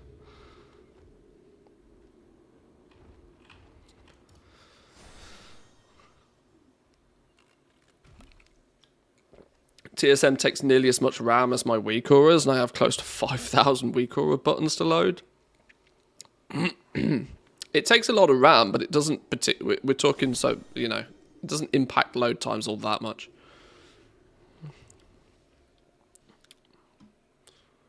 Because it's crunching a lot of data. That's the main thing. My top 3 for memory usage right now, all the things is using 500 megabytes. Zygor's using 350, and Trade Skill Master's using 250. But add-on memory is 1.3 gigabytes. But 64 gig of RAM, I couldn't care less. TSM 3 was superior in many regards. Many features were dropped without reason. Yeah, I remember the transition from TSM 3 to TSM 4. It did feel I can't pinpoint any specifics off the top of my head, but it did at the time. I do remember it feeling like what this is a step backwards. It made it look neater and tidier and shinier, but it felt like it was a bit of a step backwards. That said, much after that, you know, the way crafting in Dragonflight or the way crafting in World of Warcraft works now doesn't particularly synergize very well with TSM anyway. Still to this day, I don't use TSM for most of my crafting.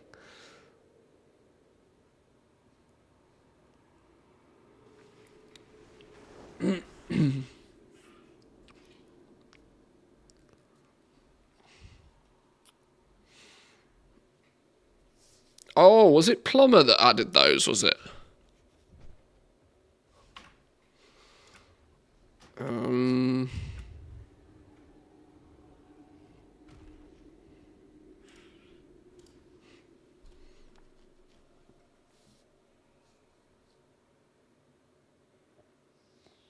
Direct auction house scanning removed. Import items into groups functionality used to be better.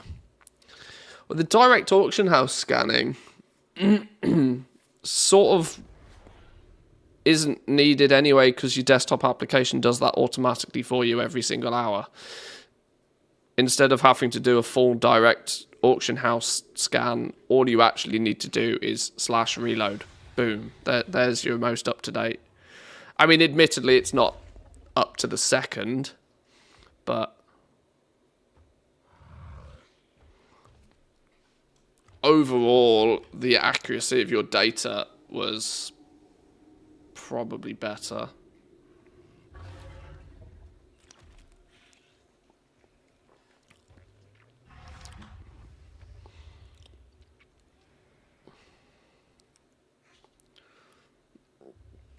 Was it the warm-up add-on to see the actual loading times? Was helpful to check them sometimes, getting better idea about what takes the time. Yeah, warm-up, I think, was the name of the add-on that Bellula highlighted in his little video.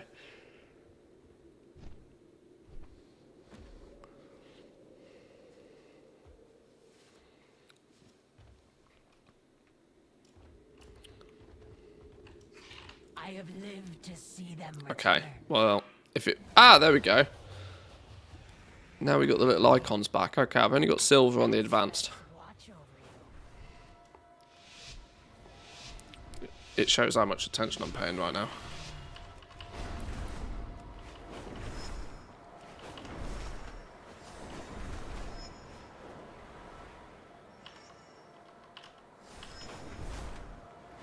That was also very slow. Where's all my vigor gone?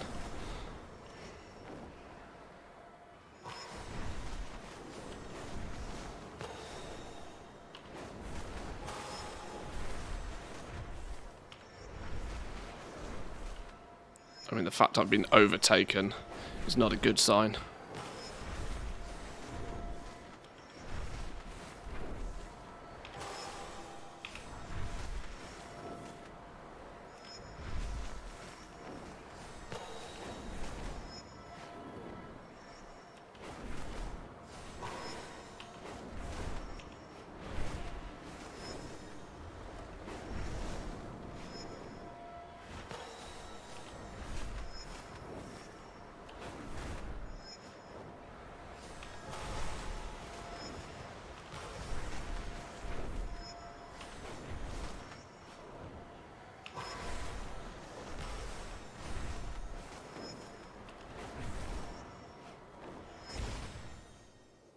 Silver again?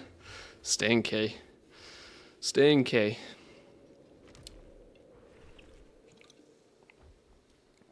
Caldara Climb is really something special. Oh, I've not got to that one yet. That's on the other side of the map. Or I assume that's that sounds like Borean Tundra to me. Sounds like this one, yeah. You have to fly around this thing, I imagine.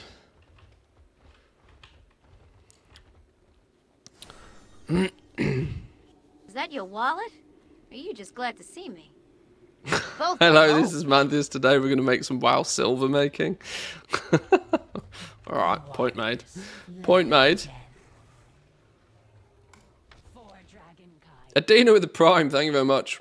Thank you, thank you. There we go. That's the kind of support I need. None of this stupid Mantheus is now a silver maker rubbish.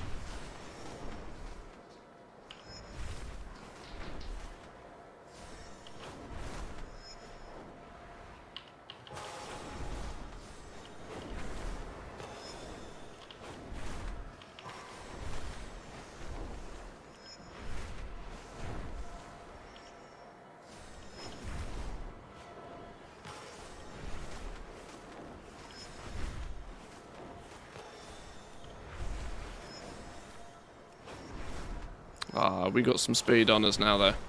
This is looking better.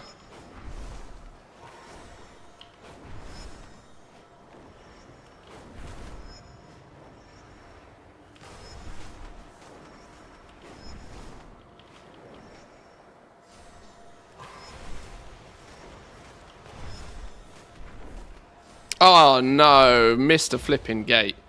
Oh, Lord have mercy. Sir, you are a bronze maker. Worse than that. Actually worse than that. Oh dear, it's all gone horribly wrong.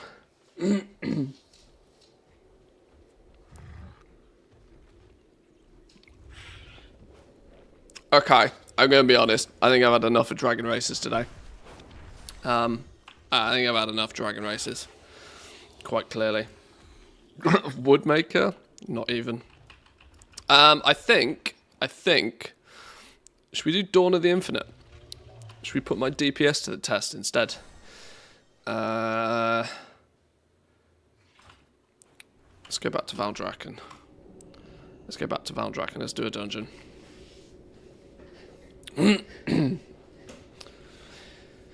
Is there a way to show what I've collected from archaeology or not? Not found anything yet.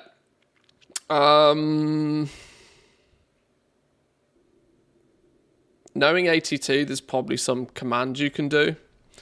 But I wouldn't know if all and every item obtainable is like tagged archaeology, if that makes sense.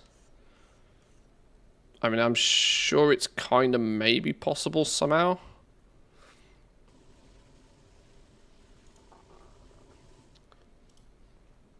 unless you just do this. Professions archaeology. Would that show what you want?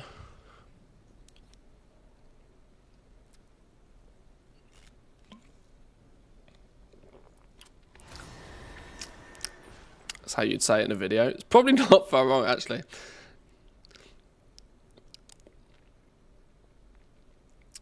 How are we doing there, boys and girls? Matt is here, and welcome back to another video. Today we're going to talk about Wrath of the Lich King silver making using dragon riding. If you want the full Dolby surround sound experience.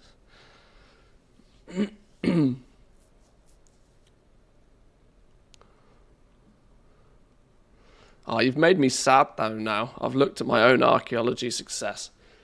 And it's poor. Actually poor. It only shows some of the achieves for some reason. Oh, okay. I mean, obviously you can go one step further and maybe put it on account mode first.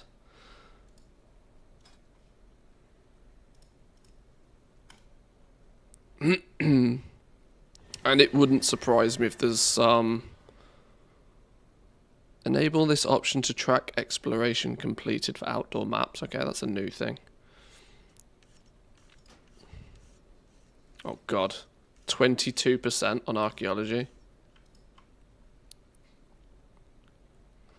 Ouch. Oh my lord. Yeah, we ain't never exploring that in any detail.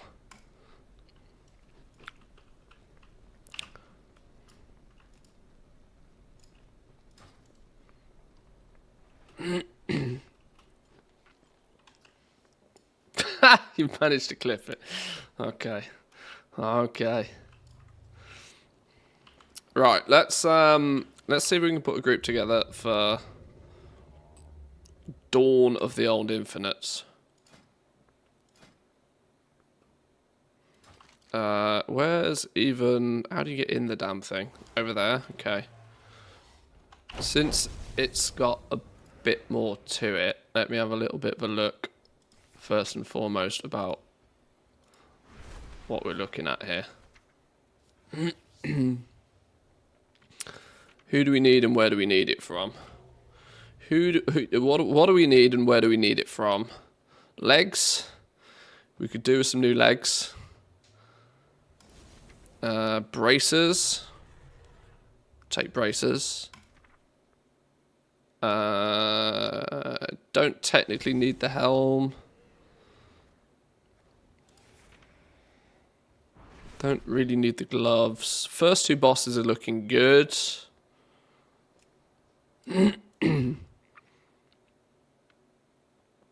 Another belt, potentially.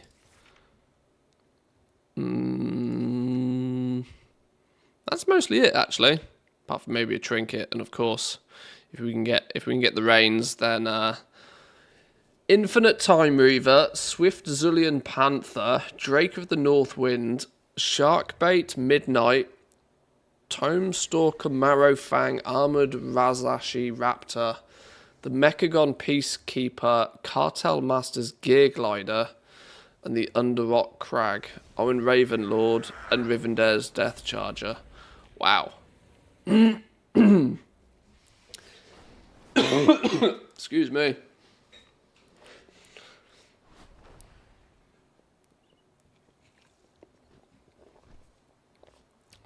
Alright.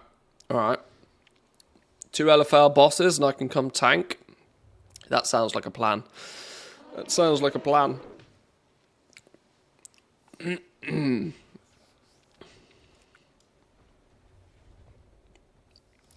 I'll also point out ahead of time, by the way, that I have very little idea of what the hell these things do, because I've done Dawn of the Infinites like maybe once. Can you get the course on multiple times, theoretically? Yeah, I mean, that's kind of the point of it. That's kind of the point of it, that it's a very rare drop, but yes, you can get it multiple times.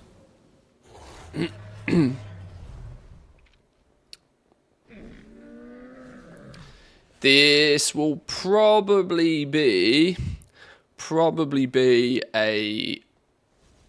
See, this is one of those risky items, right? It's going to mean that Dawn of the Infinite, there'll come a point in the next expansion where you can solo this place. And weirdly, soon as you can solo it, all of these mounts lose a lot of prestige. So there's a weird part of me that kind of doesn't like items like this. That, I mean, it, you know, because you just know it will happen. You'll know at some point people will be able to just stroll through it, solo it, sort of thing. And then all of these like super big. Because I mean, in theory, you can farm most of these mounts anyway. Well, I guess you can. I don't know. And it's also got bad luck protection on this as well, isn't it? You can't get the same one twice. And so you can slowly but surely, if you're doing Dawn of the Infinite every week, you can very slowly but surely, just kind of get all of these.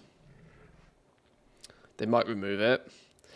It's one of those kind of items. I'm not particularly a fan of them removing things from the game generally, but this is kind of like it is, and it should have been a cool incentive to run the dungeon when it's current content and to give people a reason to redo it. But when we go to the next expansion and when it's no longer current content, it kind of feels more in tune to like take this away.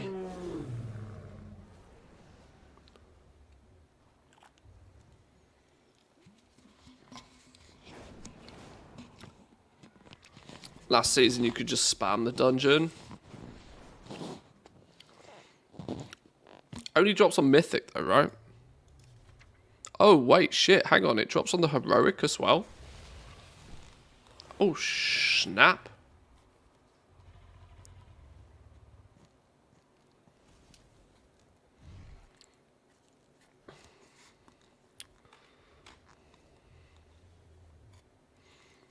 I'd argue it's more worth to run it now, buy it off people, and then you're going to get 5 chances.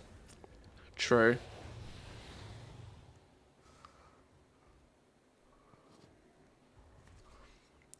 I mean, yeah, obviously the heroic difficulty is the same as like an M0 was previously. But if you're geared enough, and the fact that you can still technically auto queue for it, give it 2 weeks, it won't matter. People smash the crap out of this place.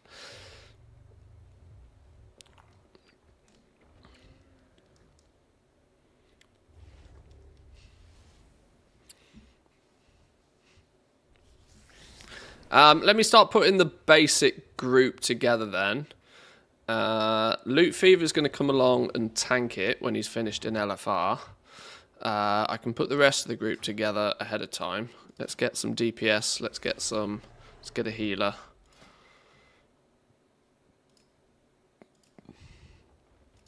Dawn of the Infinite on Mythic.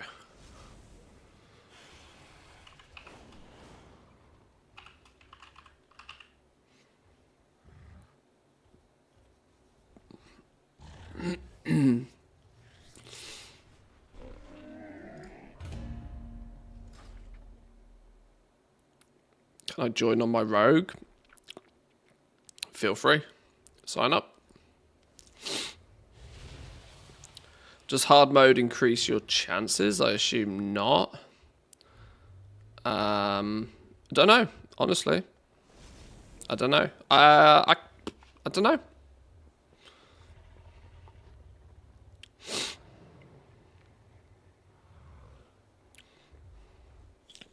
You boys and girls, if any of you are in chat, you're going to have to let me know what your character name is. Save a spot for me. What's the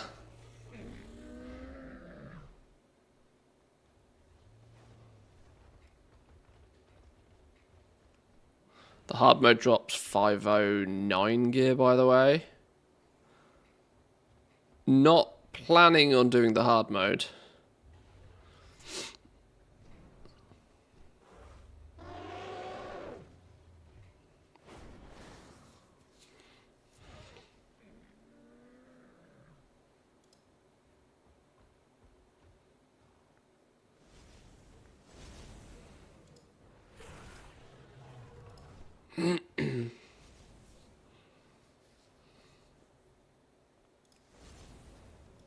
Okay, there we go.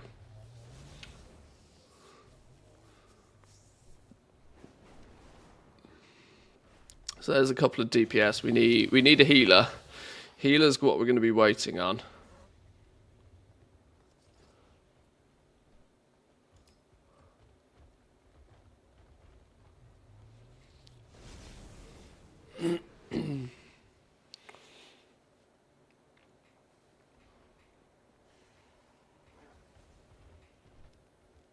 Need a healer, and Loot Fever's going to come and tank in a minute.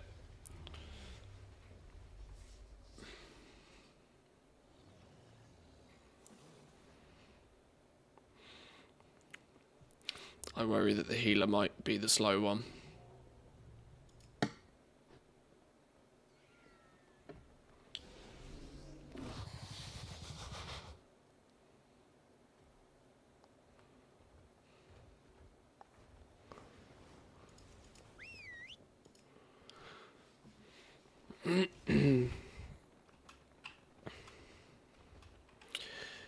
Probably much easier to find the healer once we've already got a tank, because it will be the last spot.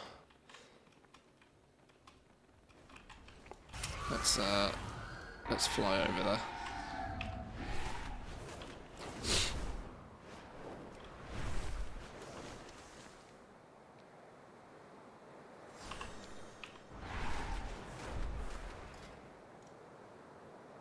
Mountains are mighty here.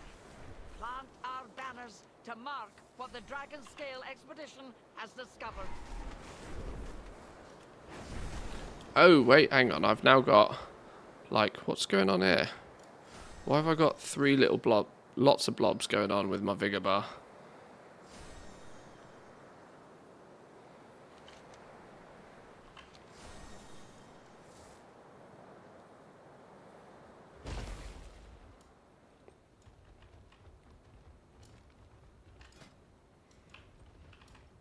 Any healers? Damn healers! Always the bottleneck. It's the fly close to cliffs and a big boost when it's full. Oh, I see. Okay, that's actually quite clever. Oh, I see. Yeah, that's smart.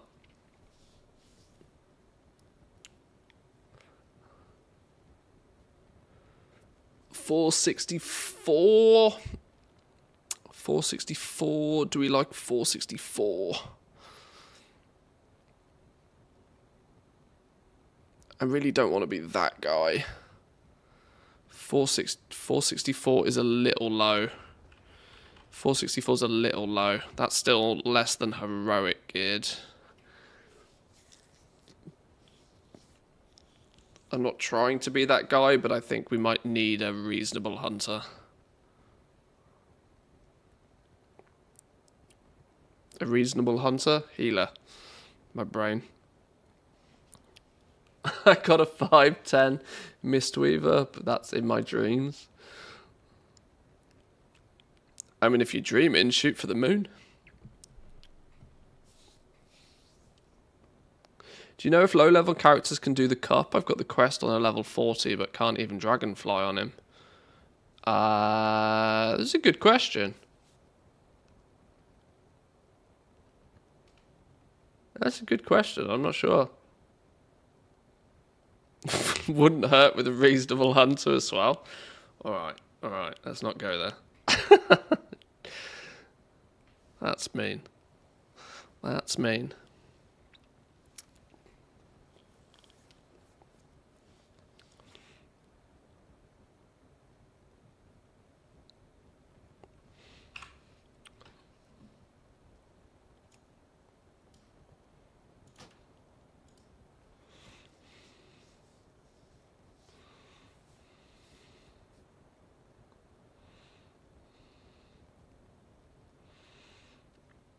If I go in, can I do it but not get loot? Am I locked to my own lockout? I believe it's just a loot thing. I believe you can rerun the dungeons, but you just won't get any loot. But don't. I cannot confirm or deny. I cannot confirm or deny. We can always try if you wanna come join.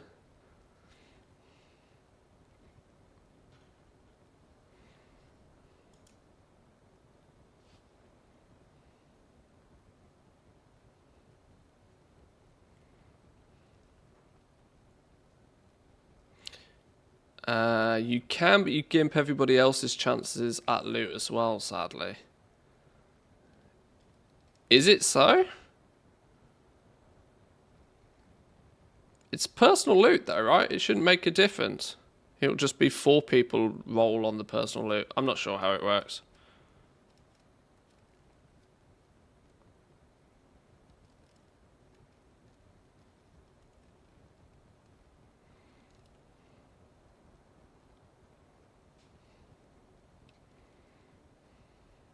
Loot Fever, you'll need to let me know your character name. Unless this is you.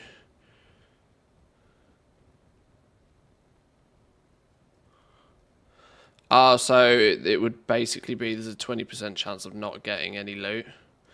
Okay.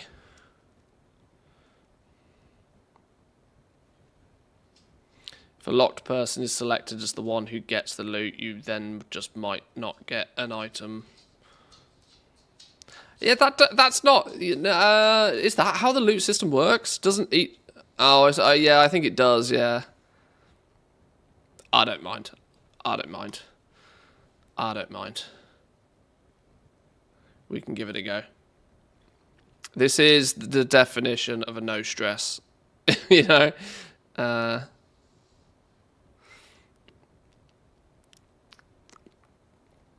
We're not pushing for maximums here. We're just trying to explore, have fun, maybe get a few bits of loot if we can.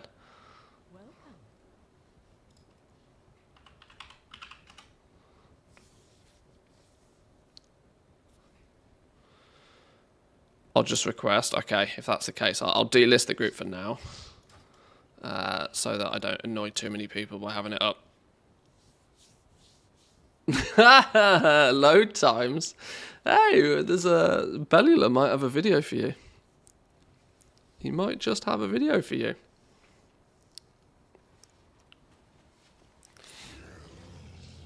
Oh, what is this long boy business? What is going on? Oh, this is abuse. This is abuse.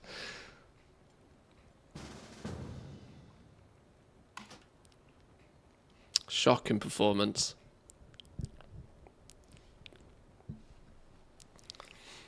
Shocking performance. Yours might be bigger than mine, but mine can fly. Mine can fly. Where's your wings, long boy? Where's your wings?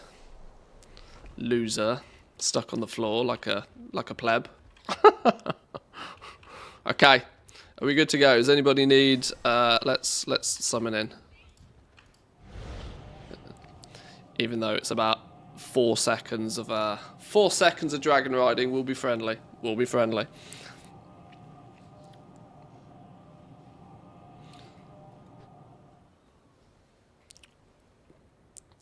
Anybody else? Anybody else? Any more? Any more? I think we're all here, right? How long until Blizzard adds a flying mount with an auction house on the side? $500 in the shop. Woo! Could be spicy.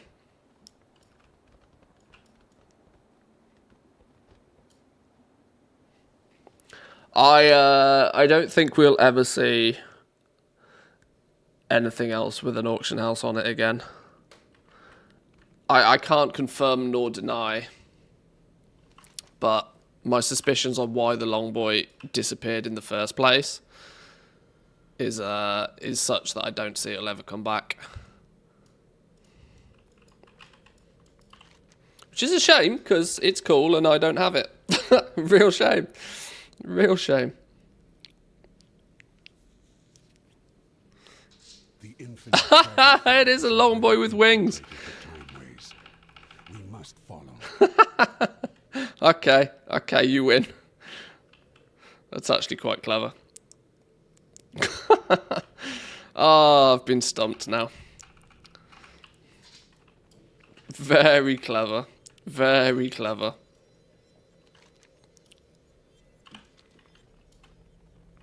Right, go Chromie. Chromie do Chromie things. Let's go. Don't you worry. We'll find a way to stop them. I still remember you talking yourself out of the Brutosaur back in BFA. It was good logic back in the day. I still think my logic wasn't flawed. I just think it was a bad decision overall.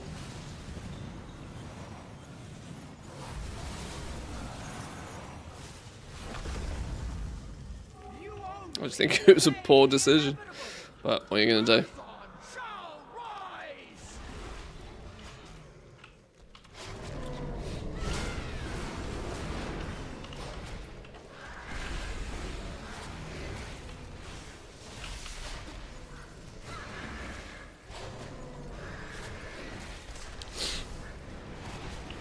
I mean, for those wondering, my decision to not purchase the Longboy in BFA was based upon the fact that I was having quite a lot of fun in BFA multi-boxing. Although it was quite expensive to do, because I was paying for it all with gold. 8 accounts plus 8 subscriptions was, you know, as you can imagine, not very cheap in terms of gold numbers. But it was fun. So my theory was like, I can either buy the long... It wasn't that I didn't have the gold to buy the Longboy. It was like, I can either take the decision now to just buy the Longboy and have the Longboy. Amount that, at that point, we were made aware of that it's going away, but it will still be on the black market auction house. So I was like, well, if it's still going to be on the black market auction house, I'll spend the gold I have right now upgrading my 8 accounts to Shadowlands. And I'll continue enjoying my multi-box adventures in Shadowlands. I thought, what could possibly go wrong? I will have 8 characters that I'll level up. I'll put a profession on each of them. They'll help me craft and sell legendaries. GG, right? No problems. I knew that Shadowlands was going to be an expansion where I'd be able to make a lot of gold. So I thought getting the 8 accounts would prove to be helpful. And I'll just buy the Longboy at some point off the black market auction house. No problem, right?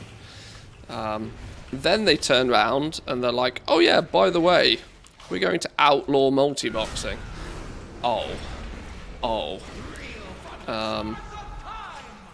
So yeah, that was a thing.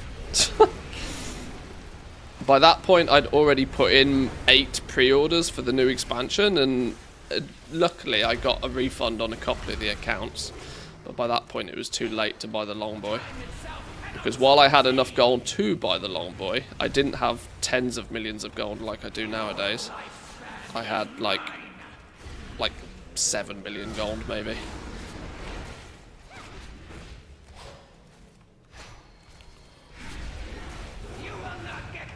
So the TLDR was, it was just an unfortunate bad decision that still haunts me to this day.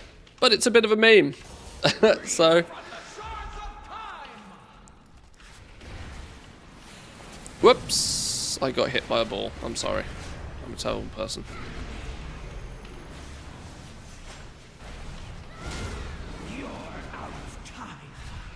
Oh, hunter down.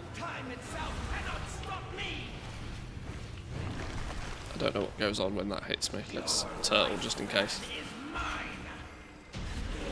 Boom. One down. One down. Nice. Nice.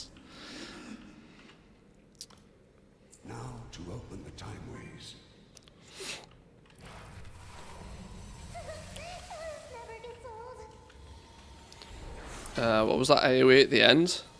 Your guess is as good as mine. I am not the expert here. I think nobody soaked. Is that what it was?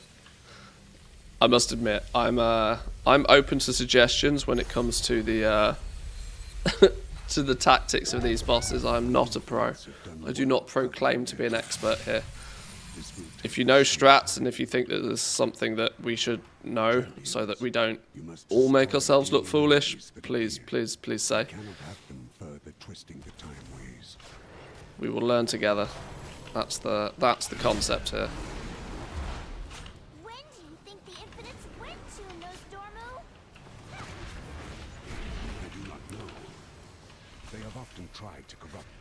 Trying is all that is needed here. The bronze temple to do so.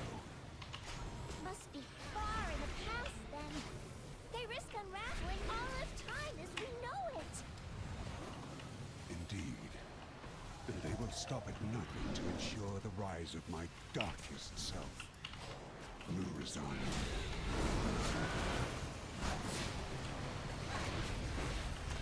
Imagine you pull off the same strategy with concentration. Well, all I can say right now is that the War Within looks as if it could go one of two ways. It's either going to be super duper mega useful to have lots of alts, and more importantly, the desire to play lots of alts.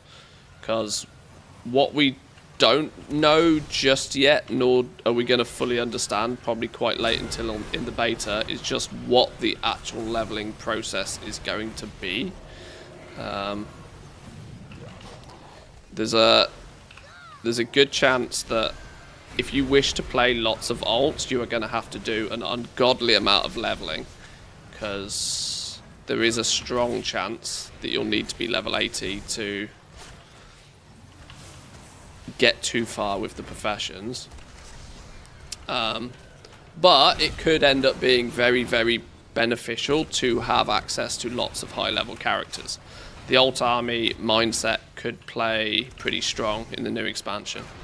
If they choose to limit a single character's ability to mass craft and produce things, like it looks like they are going to with concentration, meaning that, you know, your usage of concentration will be your limiting factor.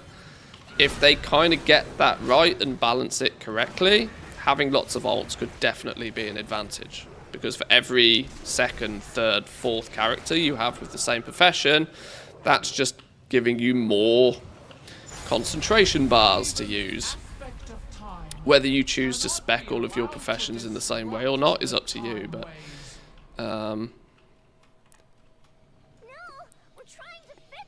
Bloodlust this boss? I don't have pets with Bloodlust. Hang on.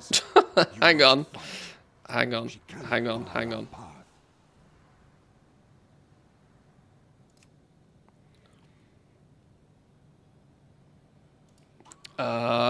Who's going to have Bloodlust?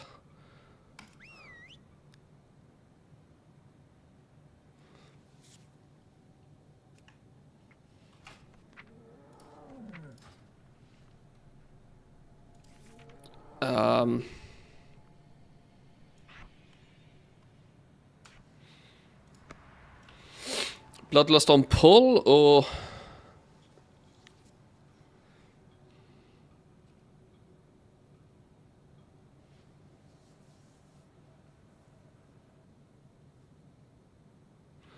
going counterclockwise with balls is easy too. Always focus on the balls. I don't know if counterclockwise is the play, but yeah, I trust you. On pull, okay. Go when ready. The time waves shall be protected.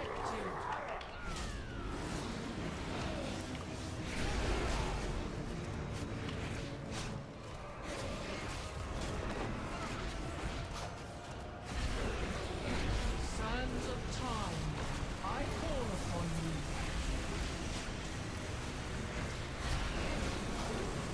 Oh, dear Lord have mercy, what's going on?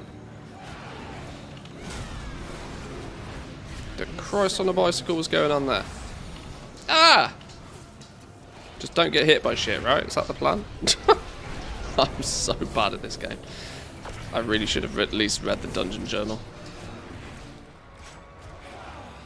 Sands of time, I call upon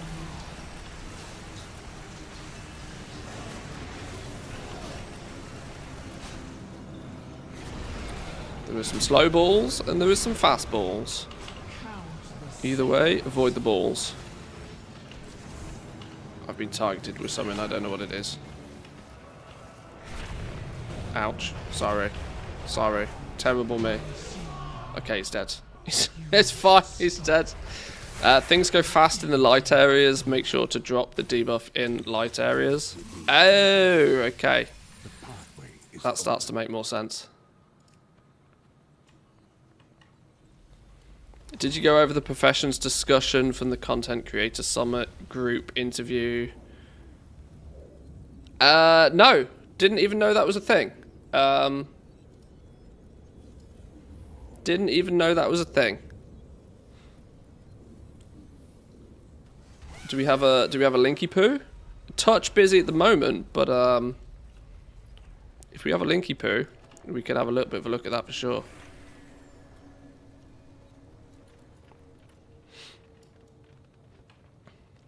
Charge! You shall not interfere with our infinite dawn. Are we still charging? Are we still charging? Mad confused right now. Are we still charging? Why can't I take a portal? Mad confused. Kill it! Kill it! Do kill things. You're not coming with us? I shall be with you in a sense, but not as you know me now. I have faith in you, my friends. And even should Murozan rise, know that all is not lost.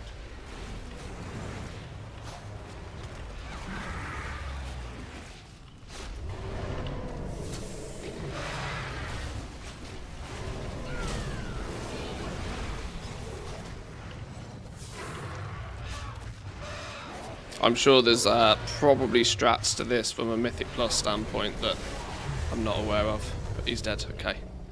He's dead, we're good. It's all supposed to run at the same time, skip the dragon. Bit of a Mythic Plus Sweatlord tactic though. Okay. It's handy to know this shit, even if we're not totally doing it, if you know what I mean. Right, Wowhead article, post. Let's get that preloaded. We'll have a look at that in a minute. Lurking for a bit, gonna go grab some sushi for the store. You've got to grab enough for everybody. That's the rule. Do you remember that? Oh god, nostalgia kick or what? That. Did anybody ever have that at school where you were allowed to bring like candy in to the class, but you had to bring enough for everybody? That was the rule. Such a dumb rule.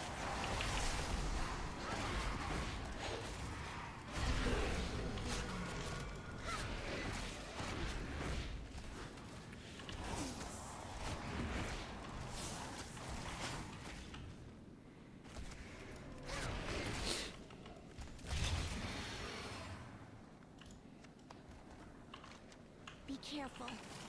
We've gone back before the aspects were even the Switching to fist weaving.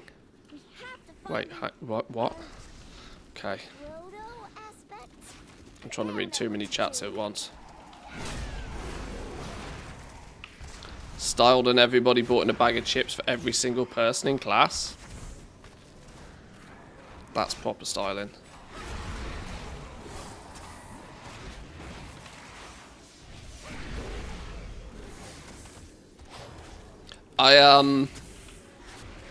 I must admit one thing that grinds my gears about Finland. There's not many things, because I love this country, but one thing that grinds my gears is you cannot buy a regular sized bag of crisps. Now obviously my brain still calls them crisps. Every other person in the world knows them as chips, but that's American influence. It's still a bag of crisps for me. Chips is what you put in the oven and are made of potato. But you can't buy a regular size bag. Like, I want to buy a single portion packet of crisps.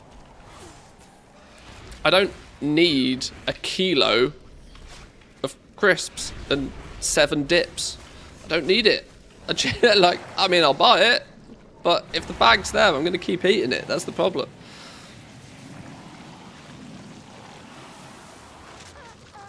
No regular 300-gram bags left. They're shrinkflation 275 now. Looks like we'll need to mop this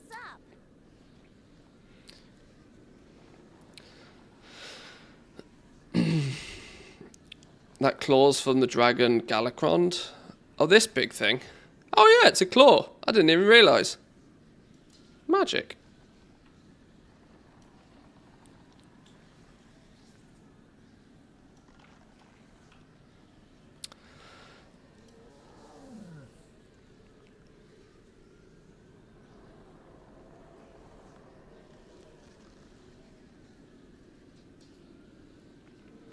I'm reading chat just quickly.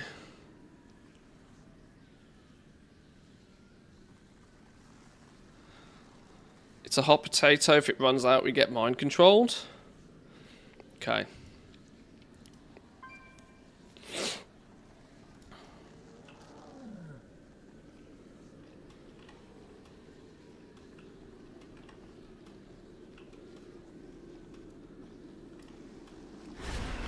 Also known as just pew pew.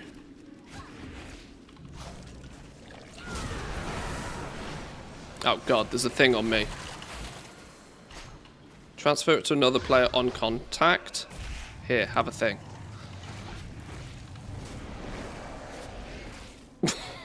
If in doubt, give it to somebody else. Unless it's an STD, that's not fair. That's mean. And probably borderline illegal.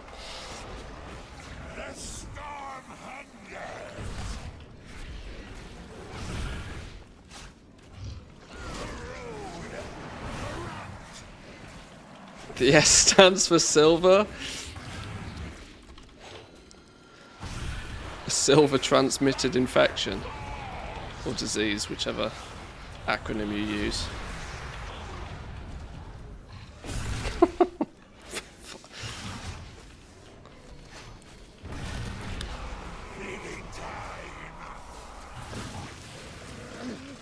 This is a good indication that I know that I'm not very good at these dungeons, generally speaking.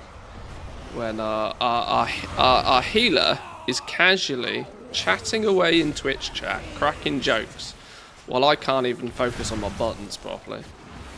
Maybe I'm not as good at this game as I thought.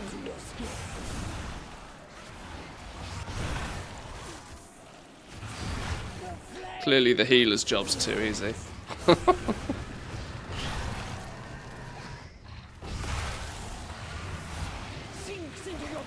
I'm just a nerd. Hey, it's all good. Nerds make the world go round. A world without nerds is a very slow, boring place.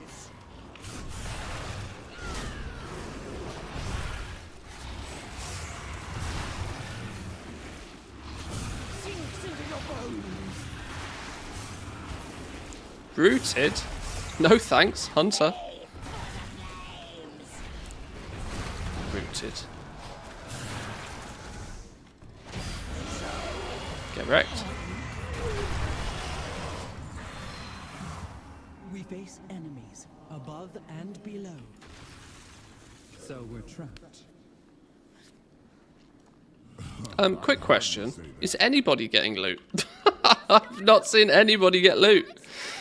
Everyone! The Infinites are here, and we have to stop them! Has anybody had anything yet? Oh, there's no time to explain. Please. Ah, there we go. You must trust me. The future of dragonkind depends on it. You are an odd little dragon, but there is something kind about you. Not used to looting. That's probably why. People just zoom. My instincts tell me we should trust her. I sense strange energies. That fella? No, that's Chronoloord, dude. Power above and something else. Earth? Oh no! The Dragon Council, look. Me and these heroes will take care of That's them. his head. You worry. Oh, he's a big boy. He's a beast. My friends, with me! I'll do some proper hunter work and misdirect. Spawn came here with the Infinites. Then they must be working. Fellharden Mall. Oh, that's Do I need this one? really Oh, snap. I need that one. out ahead.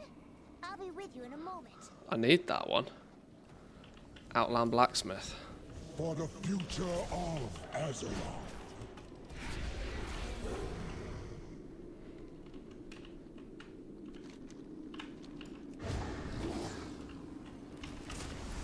I probably would purchase said item. The issue is I can't guarantee you good rates. As a recipe like that, my process of acquiring it would probably be find it on the cheapest realm and buy it from there. But we can talk. Ouch! Ah, wrong button. My bad.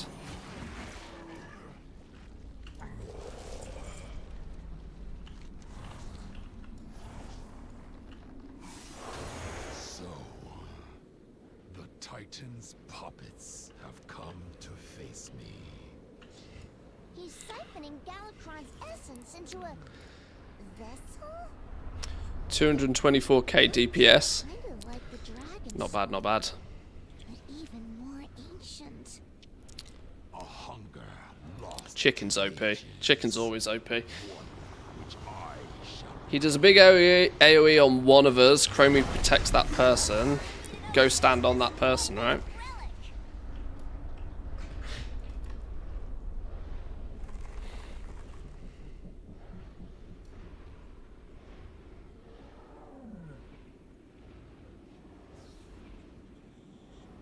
First, it's only the one with the debuff, and then afterwards all. Okay. What could possibly go wrong? What could possibly go wrong?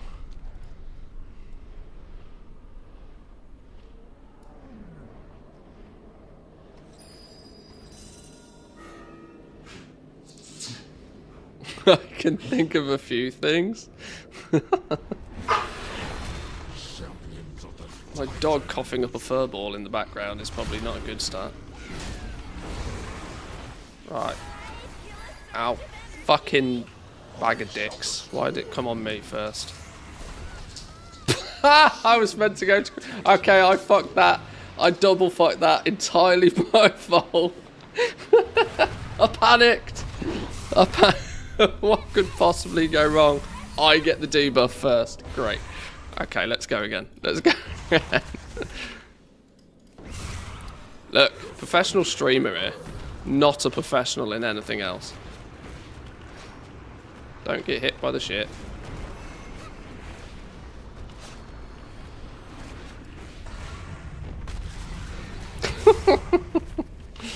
Oops.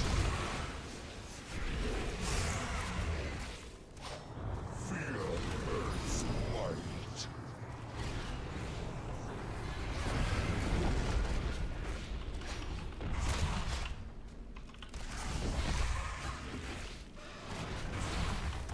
Kill ads. Get ads dead. There we go.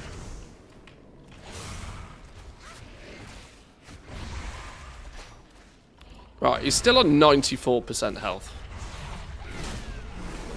This is perfect. We got this in about a week. Oh, fuck off. Not again. Right, I'm under Chromie's protection. Boom! Suck on that, dragon face.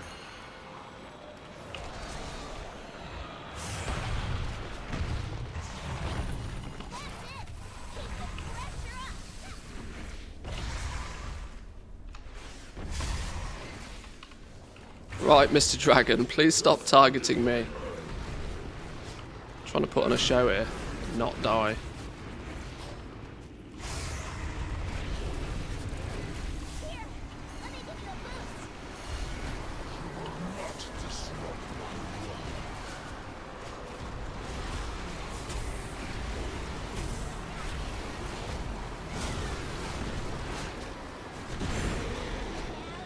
Okay, he seems to take more damage then. Oh shit, we good? Oh! How'd he die so fast? What happened? He had like 1 billion health left. When are we? No. No. This can't be right. Getting targeted is the best. Chromie ports to you and you basically stand still. Oh, it ends at 85%? Oh, I see. Okay. I thought we were in that for the long haul. No. No. Spoiler alert, he doesn't die. We have to get back to the time ways. A dragon shard! Congratulations on everything you didn't want. Genius. Genius. Bloodlust this pack? You shitting me? No, I haven't got Bloodlust pet out. I haven't got Bloodlust pet out. Tell me to Bloodlust shit when I haven't got the right pet out. Need prior warning for that shit. It's probably too late by this point, but you know, we do what we do.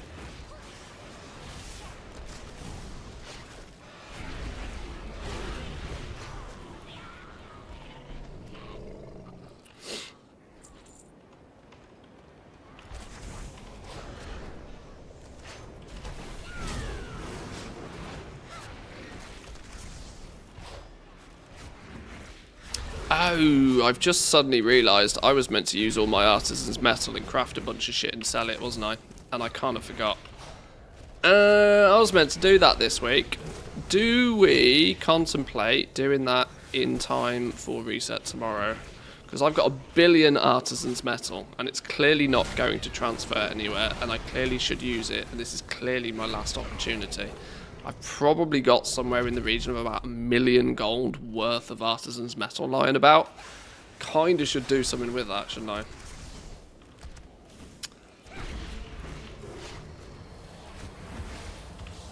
Ouch.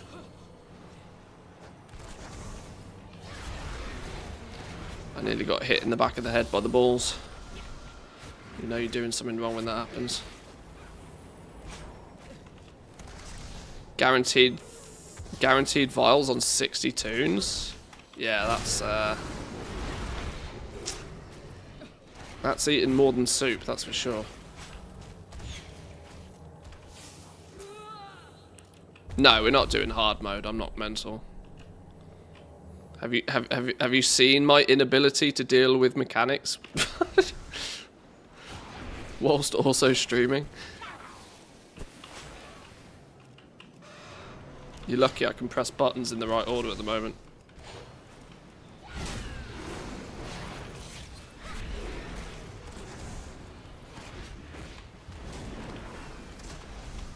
At least it's fun when I die. You can only get away with saying that in video games.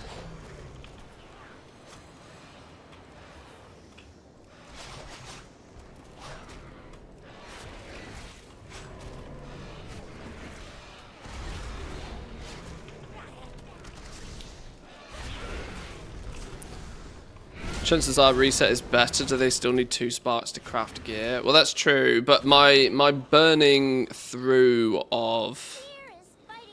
Yeah, actually you're probably right. Yeah, this coming reset tomorrow is probably a slightly better day to do it anyway.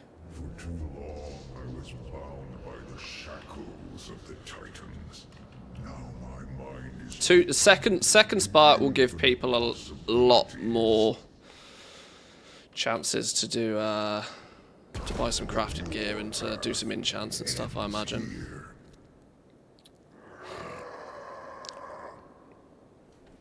You cannot stop what is infinite. Feel the horrors. Oh shit, we're killing the boss again. I didn't even realise. Apart, you are weak.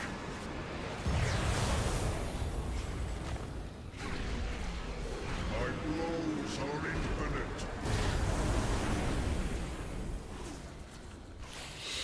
Yeah, if people are going to be how many classes out there do we think are doing like two-handed stuff? Blacksmith, and then blacksmiths will probably have a good day tomorrow, I would imagine. Plus, I think a lot of people will be waiting to get like a couple of pieces of crafted gear, maybe to like finish off, seeing how they get what they get from the vault, doing some set pieces and that sort of stuff. I'm gonna get hit by balls. What's going on? Oh, you meant to prevent these from hitting the thing. I will protect this future. I'm figuring things out as I go along. I'm doing my absolute best to multitask here. Haste movement increased. Oh yeah, I'll take an increase. Fuck yeah. Give me more debuffs like that. Let's not stand in that though. shield shot. Change. Nice. Another shard of knowledge. I just have to keep telling myself this wasn't really him. Two-handed mace though. Okay, Cool. let's fix this. We just need to...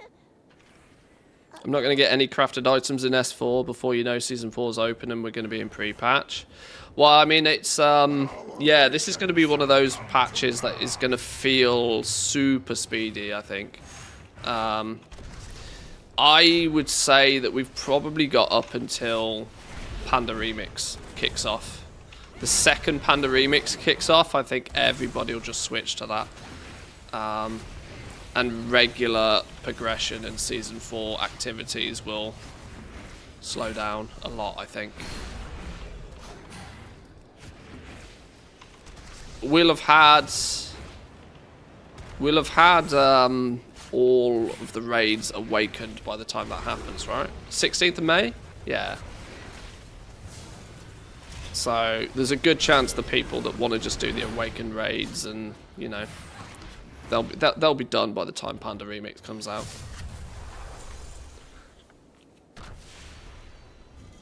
Druid farming those shards. Might slow us down a bit. Time to get speedy.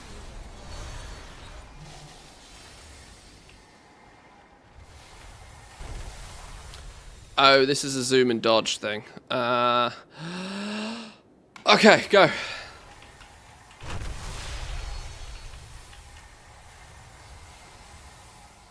See you later, suckers. See you later, losers.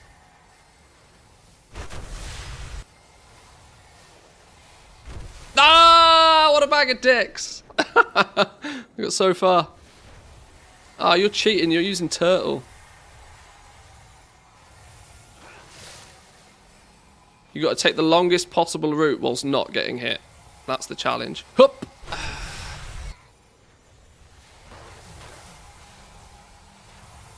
Easy. World first.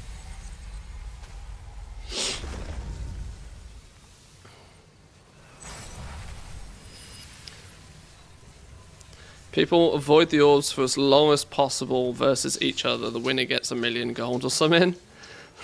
I mean, that could be quite funny. That's one of those kind of events, though, that whoever's last just rages, like keyboards, like holes in the wall.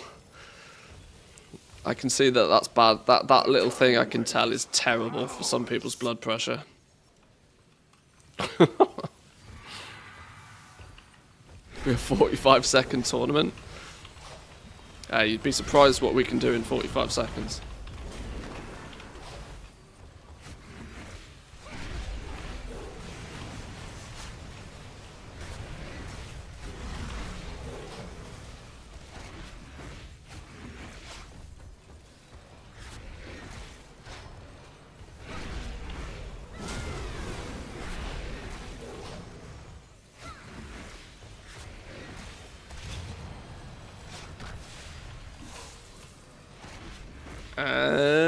And dead. Beautiful. Right, who's next? Morchi.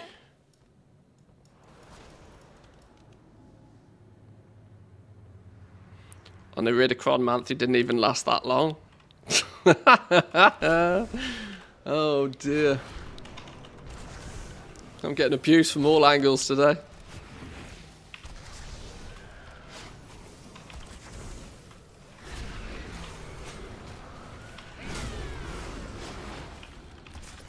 Something about motions and oceans.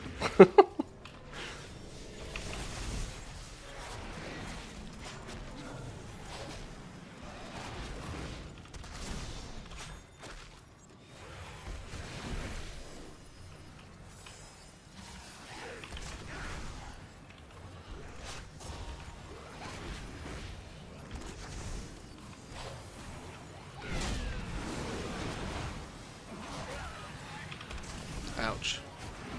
Interrupt these blasts, I guess, right? Is the blast the one that does most of the damage?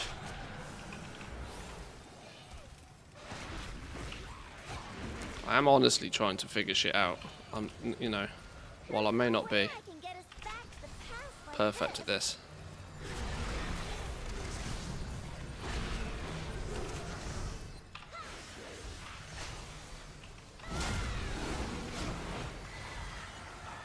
See, this is kind of the concept of... This is what I enjoy from dungeons, honestly. I know I'm making it look a little bit like a shit show. But, like, the concept of just strolling through... There's no significant negatives if you die or wipe or something. It gives you an opportunity to figure shit out. 0 stress levels. A lot more fun. A lot more exciting. You throw a keystone and like random tyrannical shit all over the place and it just turns me off instantly. –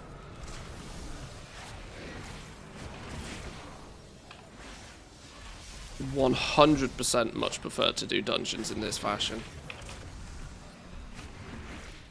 when time gets rewritten, things get messy here. Avoid traps. Trap your clone, but not all at the same time. Find Morchi and hide behind to avoid the breath. She's the one without a funny hat. Okay. I read lots of words and understood none of them, so let's see how we go. Let's see where we go.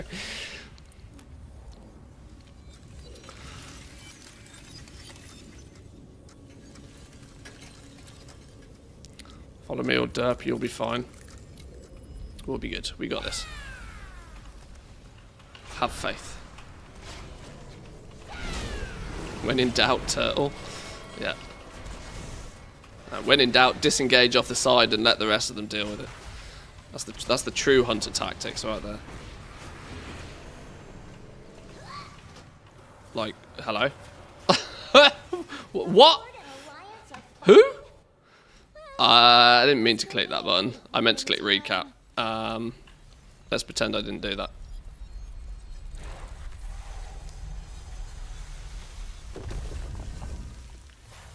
Oh no, that's balls again. We've done balls. Biggest thing is to get behind the real Chromie when she splits on the outside. Don't run over the gold pool when you're trapping your clone. Okay.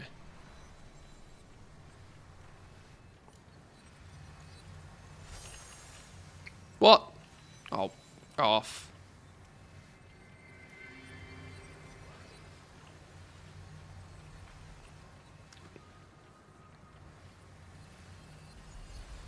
I'm coming, I'm coming, I'm coming. Hello?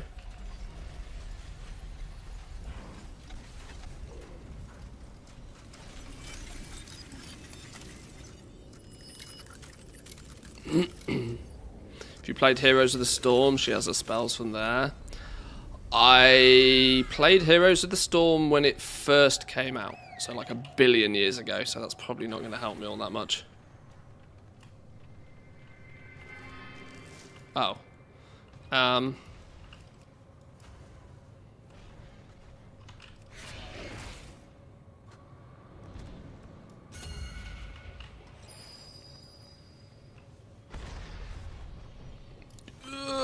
Slow and steady. Kill things.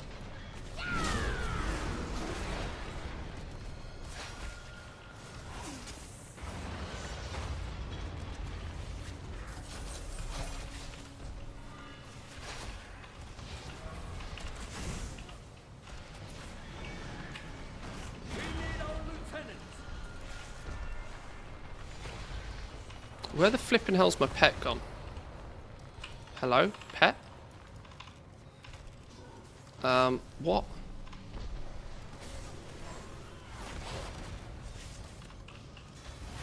Hello?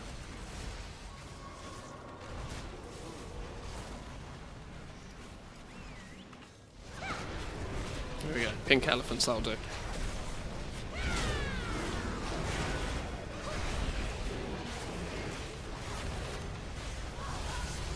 For those of you that turn up in my stream for a showcase of expertise, I apologise.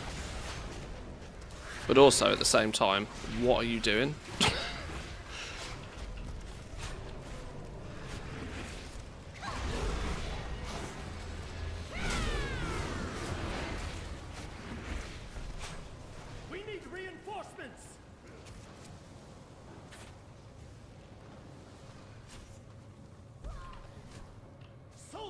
to me.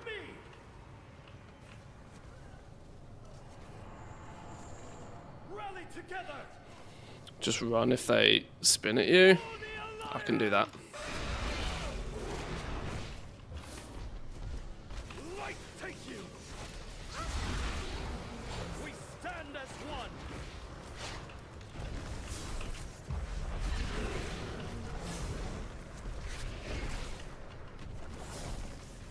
For Stormwind. For the Alliance. Ouch. Ouch. Ouch. Fuck off with your blade storms.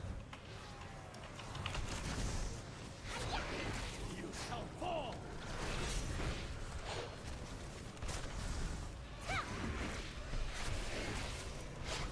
Forward, march. The kingdoms cannot fall.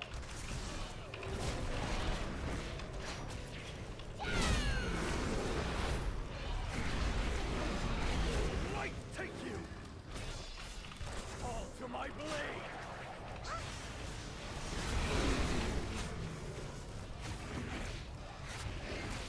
We hold the line.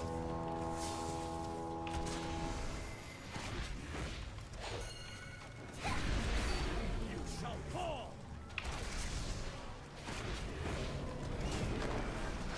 We stand as one. Smooth as butter, this, boys and girls. Proper job. I didn't even die once. Incredible performance. Another dragon shard of knowledge. What is it with everybody getting dragon shards? Everybody getting dragon shards.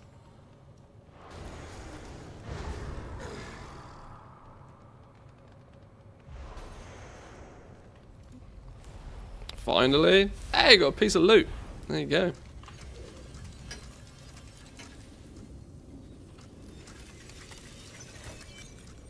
I like a shard too. I like the gold. Aren't they like 50 gold a piece or something nowadays? Are they 50 gold a piece? Oh, 200 gold a piece. Hello. Why are you choosing to run through these? I usually avoid shit. What's going on?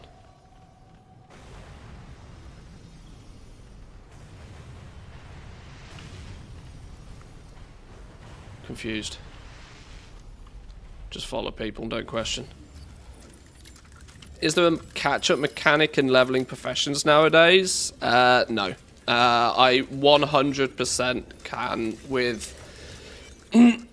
great confidence, make it known that starting your professions now is not worth it. There is no catch-up. And even if you do catch up, there's no cake left anyway.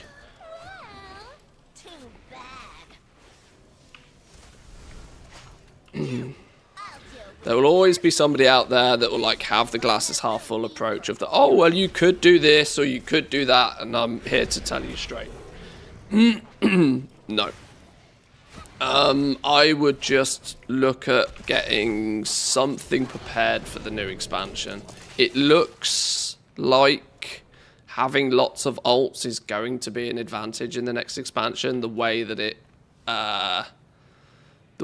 looks right now. Obviously, we're only 2 weeks into the alpha, so anything could change.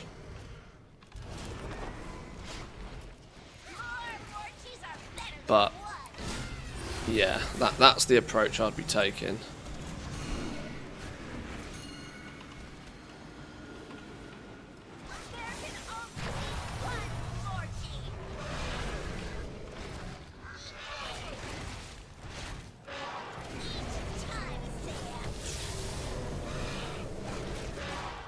Oh yeah, sorry, there's not really much Wii in alpha.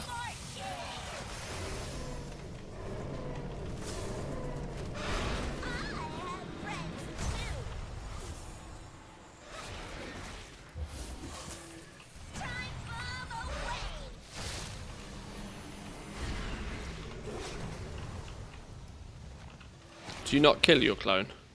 What happens? Do you not kill your clone? I'm confused. Lust now. Oh, flip. I've got the wrong pet out again. Alright, we're doing this without Lust. Sorry. What are we doing with this clone? Mad confused.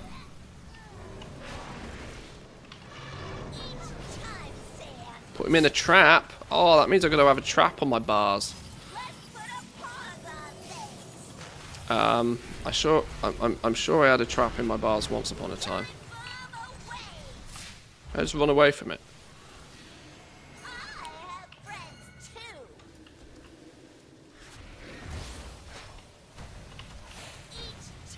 Just kite it. Easy. Just kite it. It's fine. No stress.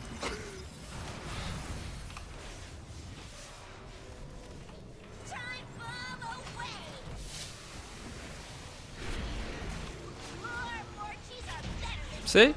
Easy mode. Nobody died. Another dragon shard of knowledge. Will you lot stop getting dragon shards, please? Have none of you done any? Have none of you done your professions, by the way? Oh, there's my trap button. Oh, I found it now. Thanks. Thanks, boys and girls.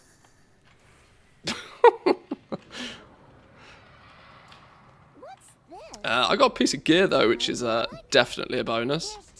With leech on it as well. Check me out. Feels like the dragon shard drop rate was reset or something, but thanks for 200 gold.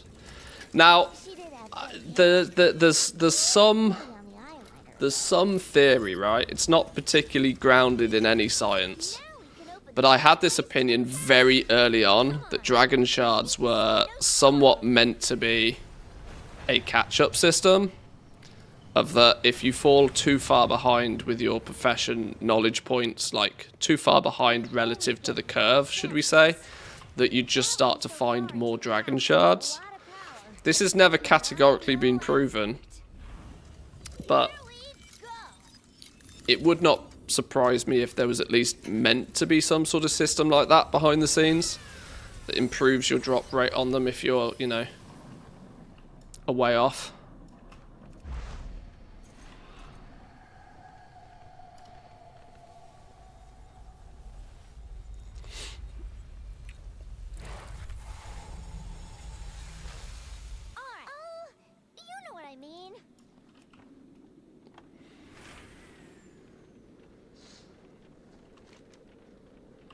Okay, we're back here again. We don't have time for this. Oh, where's that relic I picked up? Huh. Well, here goes nothing.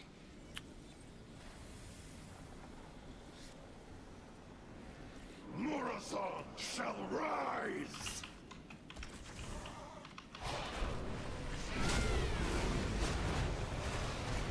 Oh, shoot. Can you handle this?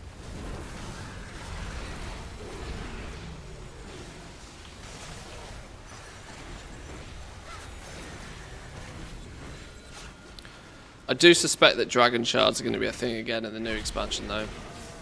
And in a way, as long as I don't have to dig dirt piles up to find them, I don't mind.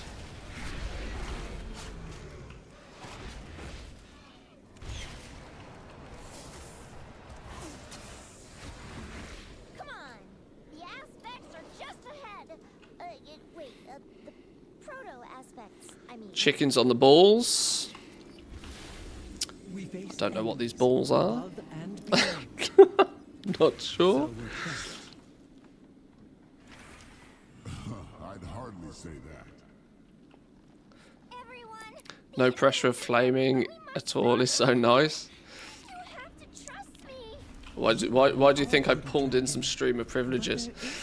I cannot explain why. Get away from My falling instincts tell ball. me we should Okay. trust her. Yes, I know. My undergeared ass Face better. the infinite together this time. They're the black glowy dragons in the ravine. This time? It's a long story. Trust me. I know there's a dragon above us on that ledge, but we'll handle him after we defeat Deos. Very well, little dragon. My friends, with me, we face them together. Right. Chances for a one-shot here? I reckon it's good, you know. I reckon we got a solid one-shot opportunity on the go. World first. I can feel it. I can feel it in my bones. Chromie forever chatting crap. I know some people really adore Chromie. I find it the most irritating character in the entire game. Quite genuinely.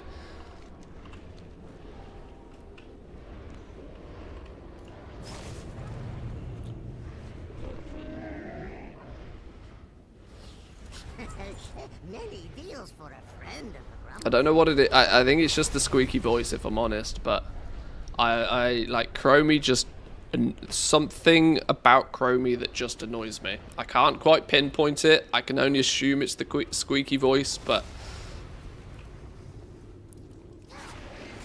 The infinite shall dawn!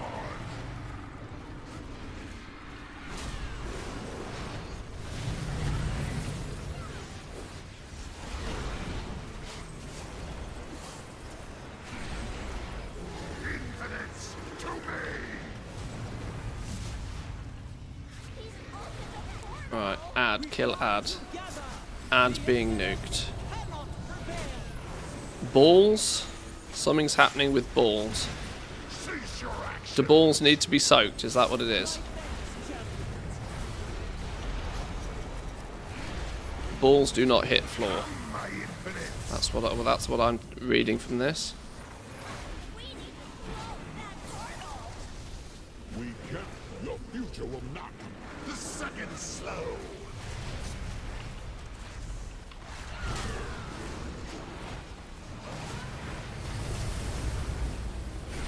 You cannot stop me. After my own heart.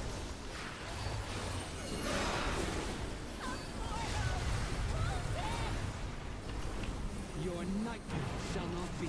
Our will is unmatched. No power can save you. For the future of I've been told to move, so I'm moving.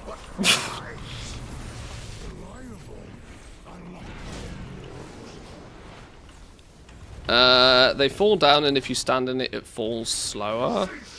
Balls hit the floor, but not at the same time. I was at the plan, okay. One ball should always be lower than the other. Solid life rule. If not, you get clangage. All my type 1s will understand. I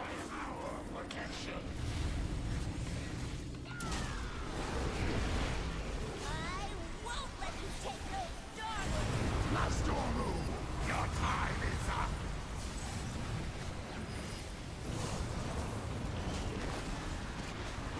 This will slow you down.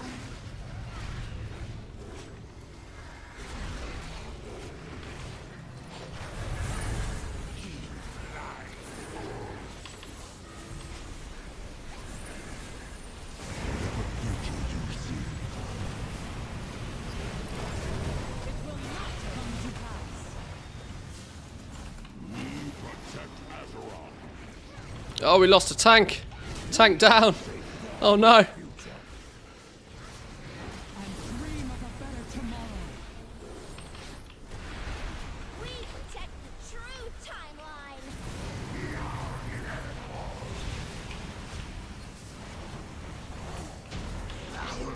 Boom. Who needs a tank anyway? We did Oh, rip. Spoilers. Ah, no dragon shards? Really? No dragon shards? Never lucky. Never lucky. Quantum chess piece, though.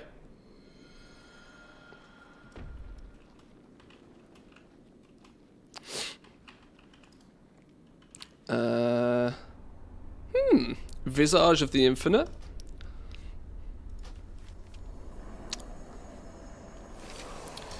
Add an appearance of this type to your collection from the past.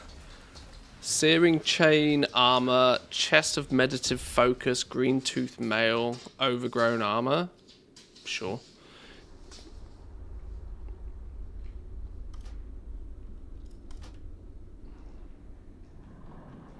Give me some cool mug. A Gonks scale robes. Beautiful. Stunning. Top performance, boys and girls. Appreciate that. Appreciate that. Made it look smooth as butter. I mean, nobody died, right? Nobody died. It was fine. Completely deathless run. World first deathless run. It was fine. It was absolutely fine. I'm sorry. I'm sure you have lots of Should we just double check that? Should we just double check that there was definitely no deaths? I understand. Check there was definitely no deaths. No, definitely no deaths. Definitely no deaths. We were fine. No problems whatsoever. Then they should return. Right, appreciate that, boys and girls. Thank you. Thank you, thank you. They should. Let's I want to let's ask, half out. Did I actually get any gear? future you are Did I get returning any gear? to, is it Oh, I got a slight upgrade for my belt, didn't I? I did. Boots. Not boots. Pants and necklace to go. I can't wait for you to see it. Nice. Nice. Back to Valdraken. Goodbye, everyone. It was nice to meet you all again. Normally the group hugs the boss and moves together not to drop the crap everywhere or you run out of floor space.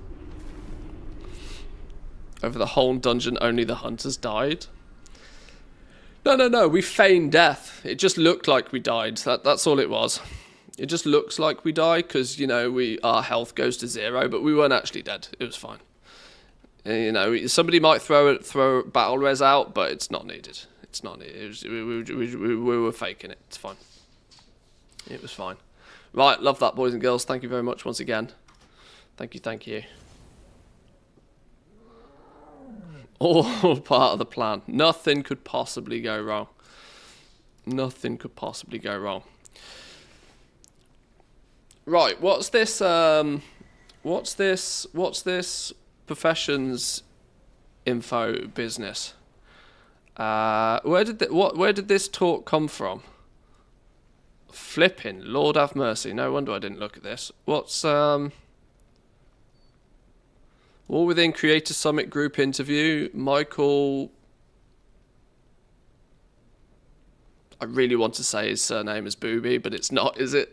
And Sean McCann. We'll go with Bybee. Remember the Hunter mantra? Ask not what you can give to your party, but what your party can give to you.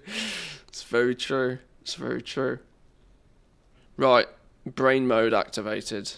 Brain mode activated. Let's pause music for a little bit. Let's see what the crack is with this.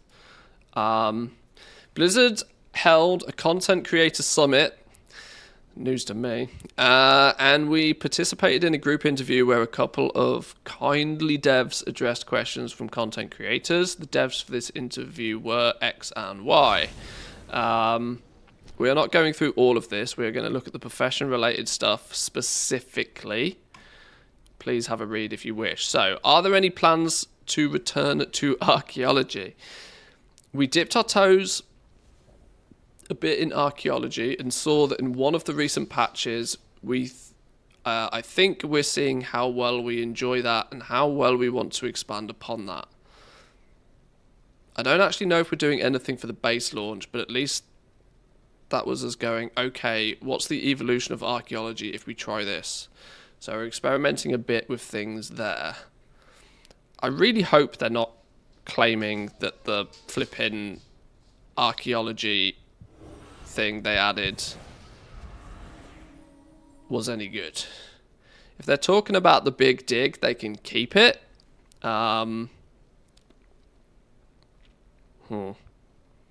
Yeah, if they're talking about the big dig and the unnecessary must do this every week grind, like attaching a rep grind to it, if they're talking about that, they can keep it. It's to this day the only one I am not capped on. Azerothian Archives, yeah, they can keep that. They can keep that.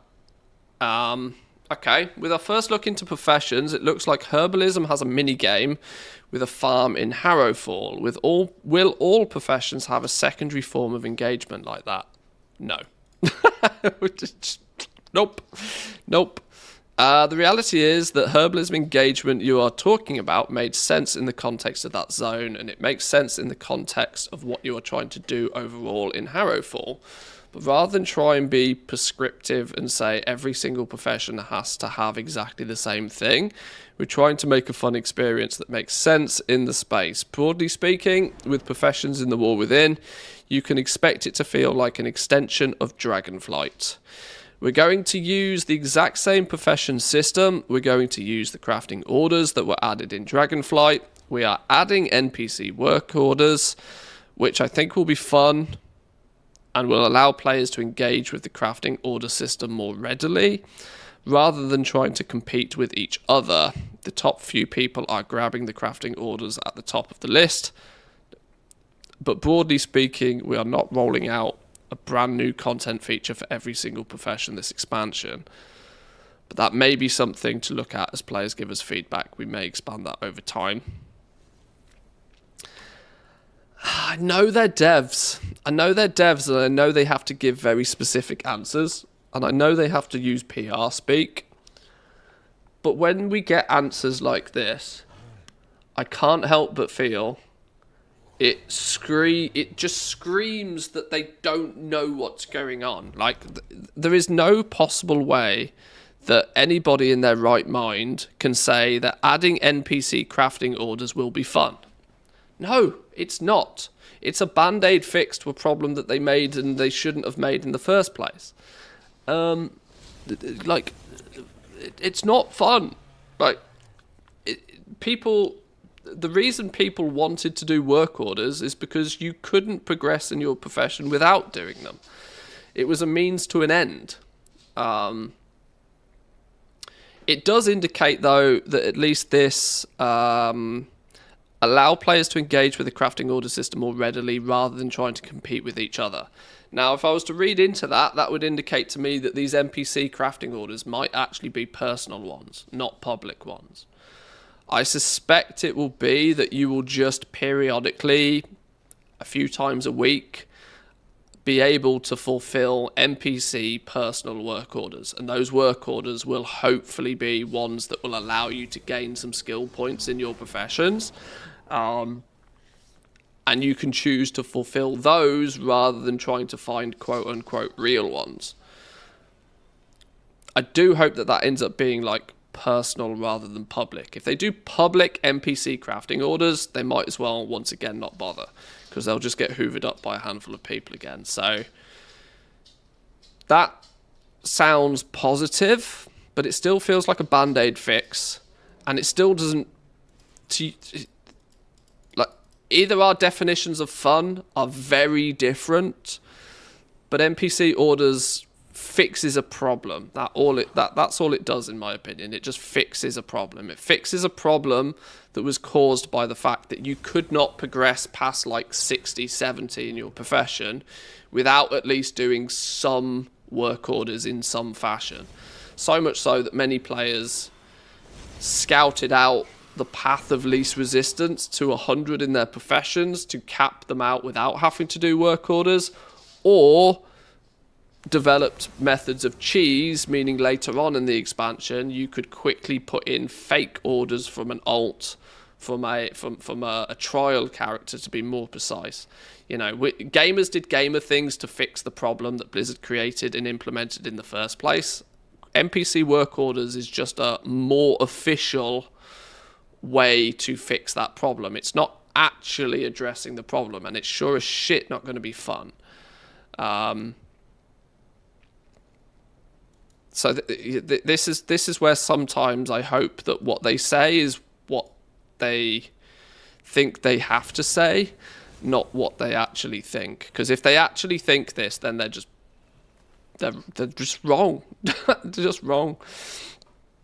Right now I'm stuck at 50 skill, and unless I decided to spend a lot of my own gold, I could level it further. But because my skill was so low, nobody'd want to... This was a problem that should have been addressed a long time ago, and it shouldn't have ever lasted more than patch 10.0. This is one of the scenarios where they should have iterated on the professions during the expansion. In 10.0, it was fine to say that, right, these crafting orders, things are new. There's lots of people that are going to want them. You don't necessarily all, you know, at that point, nobody's an expert in everything. Somebody with lower skill will still be able to chip away at some orders. But by the time 10.1 happens and people have skilled up, they should have, it's at that point, we should have had something like this. The NPC crafting orders would have been a 10.1 band-aid. Now that we're going into a new expansion, the better solution is just not to force people into needing to fulfill these crafting orders in the first place. The benefit of filling these orders should be that you gain extra knowledge points if you need them for your spec trees, first-time craft bonuses, and it should be that, you know, you have people that want gear. You are fulfilling a societal need. Somebody wants a piece of gear, you have the skill to craft it, you craft it for them. That should be the concept there. To make your profession bar go from 50 to 60 to 70 to 100 shouldn't be... They've just got it wrong. I can't think of a more eloquent way to say it, but, you know, I was hoping that we would just see professions not be hamstrung by the necessity to do crafting orders. That seems like the logical fix to me. Make it so that you can progress your professions from 1 to 100 without forcibly needing to do crafting orders. Crafting orders could still be the option, but make sure that there's recipes that can be acquired, make sure there's things that you can craft, make sure there's stuff that you can sell on that path to 100 in your profession without having to do crafting orders. That was the problem, that though you would hit a point.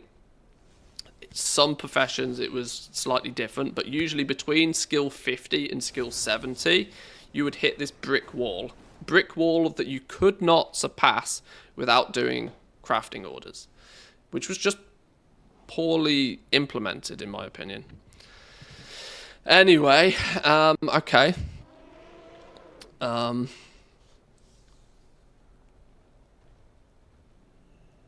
They're asking profession questions to the senior producer in charge of delves. What's the point? Well, the reality is they probably, you know, any of the devs, any senior dev at least, knows the general direction that, you know, everything's going in. Sure, they might not be 100% the best person to answer the question, but they still know more than we do. They are making the game after all.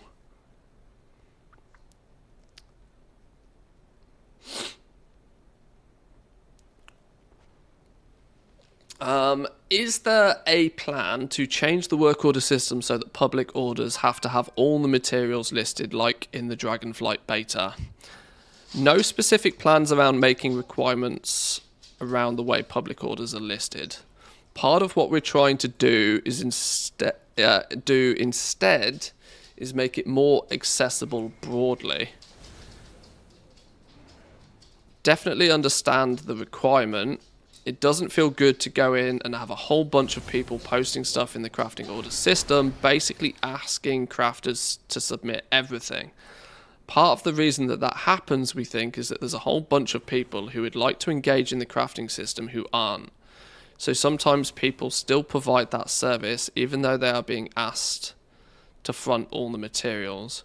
What we think is providing an outlet for folks who want to engage in the system will actually balance out a little bit more. But we're going to keep paying attention to this and definitely will make changes to this if we need to over time. No, it's just wrong again. It's just wrong again. I'll be back in a minute.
Okay.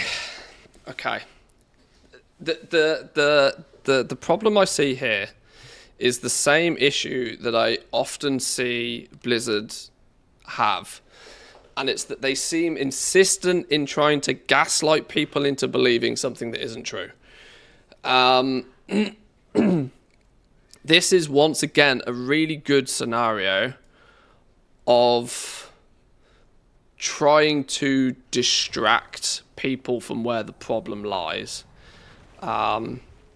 Is there a plan to change the work order system so that public orders have to have all the materials? Now, let me clarify just one thing. I don't 100% believe that this is the fix-all solution, right? There's a reason why this changed in the first place, and let me explain. So, early on in Dragonflight, if you put in a public order, you had to provide all of the materials, which to a lot of people makes perfect sense.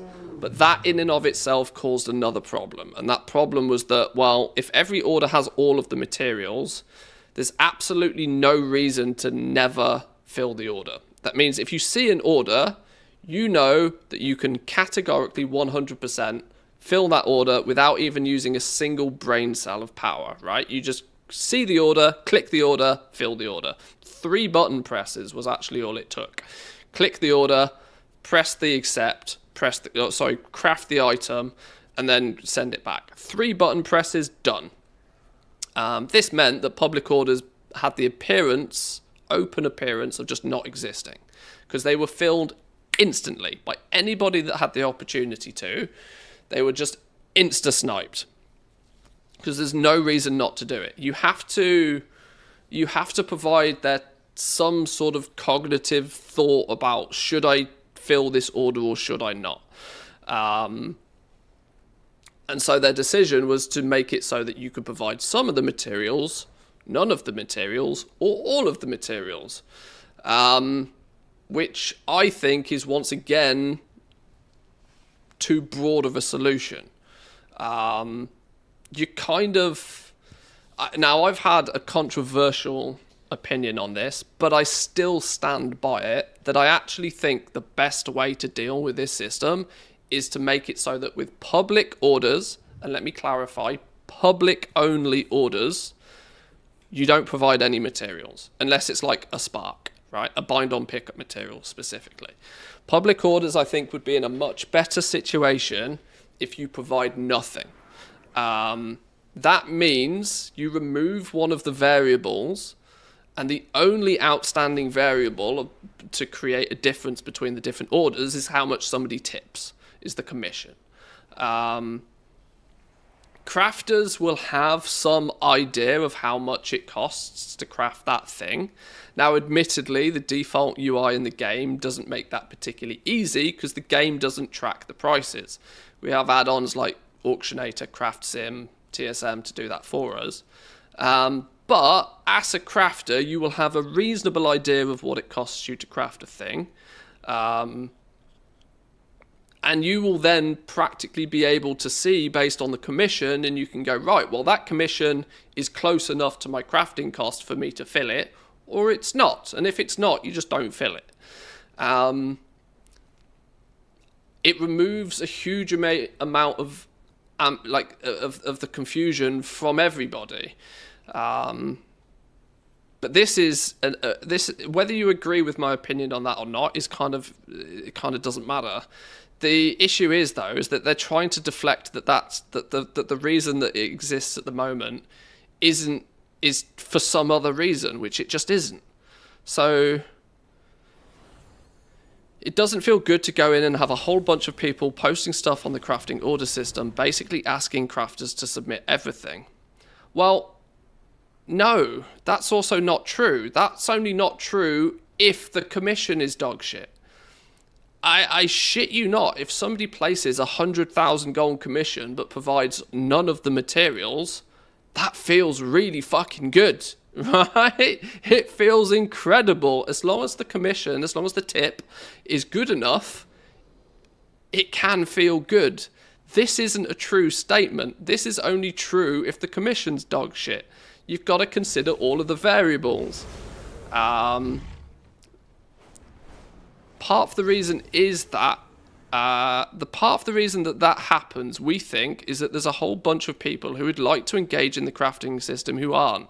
No, players have told you categorically the reason why that happens. It happens because people want crafters to make shit for them for free that they can then sell on the auction house for their profit. Scam auctions. And because they're the only auctions that some people ever see, they just assume that it's everything there's a scam. They're not addressing what the actual problem is, and they try and disguise what the real problem is and deflect the fact that the problem is predominantly the way that the system was designed, deflecting it onto this hypothetical player that doesn't actually exist. It's not good, Blizzard, and it doesn't take a genius to see through it.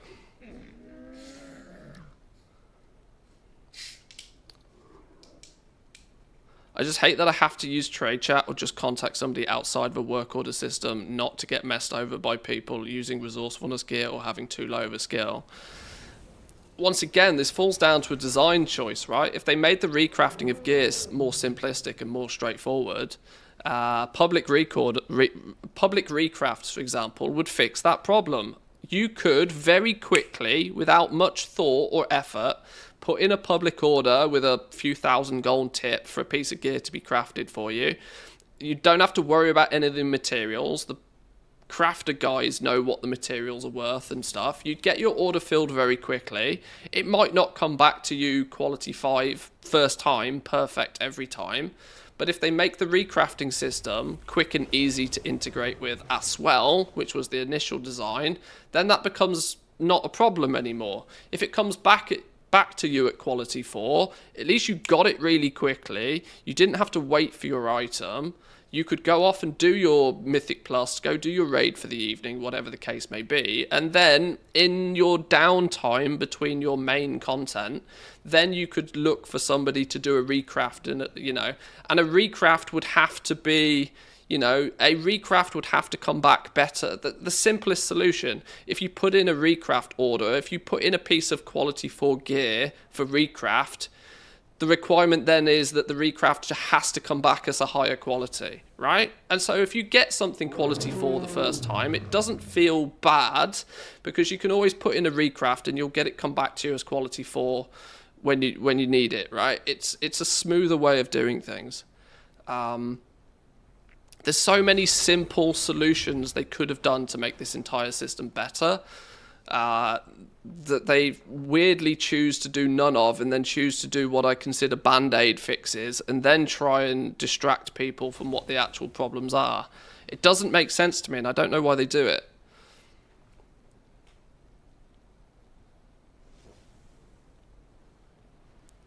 I really don't know why they do it. Do they assume we're all dumb? Do they assume we're all stupid?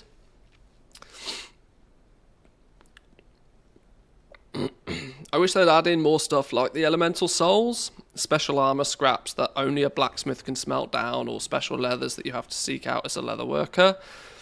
Makes more of the gameplay fantasy, adds a little bit of a colour to it, other than just assigning points to a skill tree. Yeah, little stuff like that. Yeah, it's difficult, right? Because the elemental souls. This is why I disagree with all of the bind on pickup stuff particularly, and this is why I also mostly disagree that providing all of the materials is a solution. Because if you are a player that has chosen not to level up your professions, you probably don't know how to get half the materials. You probably don't even know what half the materials are. You probably know that, well, there's a leather, there's probably a rare leather, there's probably an intermediate, slightly better crafted version of said leather, but you don't know what goes into those. You don't know what sort of value is attached to those, and you don't know that because you didn't level up the profession. It doesn't make any sense to me that the buyer of the piece of gear is meant to know all of this. From where? From what source of information are they meant to know all of this? If I want a leather worker to make me a piece of gear, why all of a sudden do I need to understand what different types of leather make that gear. Surely that's like part of playing with the professions. I chose not to do that. That's why I'm ordering it in the first place. It seems so weird to me. Even if you push the concept, even if the idea is put forward that, well, you can just go get the materials from the auction house, well, then why did they make that so flipping difficult as well? If that's the solution, why didn't they integrate the work orders into the auction house in the first place, so that you can just click a button? Why doesn't it just? What's the damage, right? What's the damage of having a window in the auction house, which is your crafting orders? And for when you go and you fill an order, it pops up a button. This is the price of these materials at cheapest price. Would you like to buy them? Boom. Yes. Integrating it to the auction house, then it starts to make sense if you also require people to provide some or all of the materials. But they've chosen to do none of it. It seems very disjointed. The whole system's baffled me. And then when they come out and they say shit like this, goes from bafflement to just irritation, because I can see that they're just bullshitting us.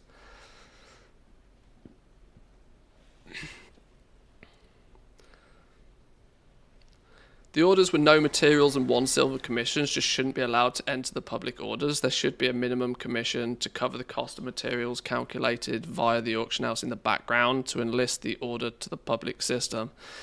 That's logical. It's logical, but it's not something Blizzard does. You may have noticed nearly everywhere in the game, Blizzard doesn't portray the value of items. We kind of forget that we have add-ons like Trade Skill Master that do all of that for us.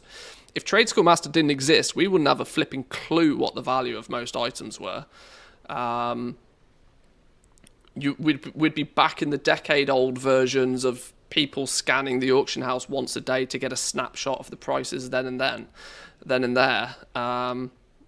It's a life luxury that we have things like TSM that tell, even if you don't have TSM, huge amounts of other add-ons pull information from TSM to present it to you anyway.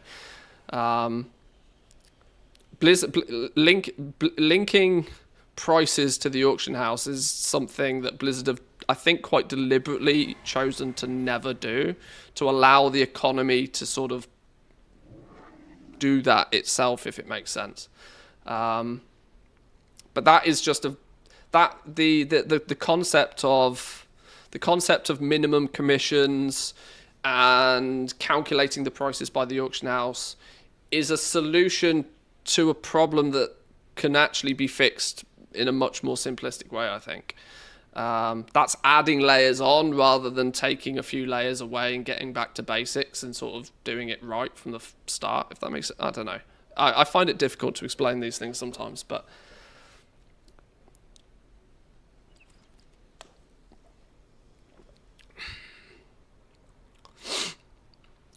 okay, what's next on the list then? Are there any plans to be able to reset or respec your professions? I'm not sure of any plans for that specifically. If the concern is being able to spend all of your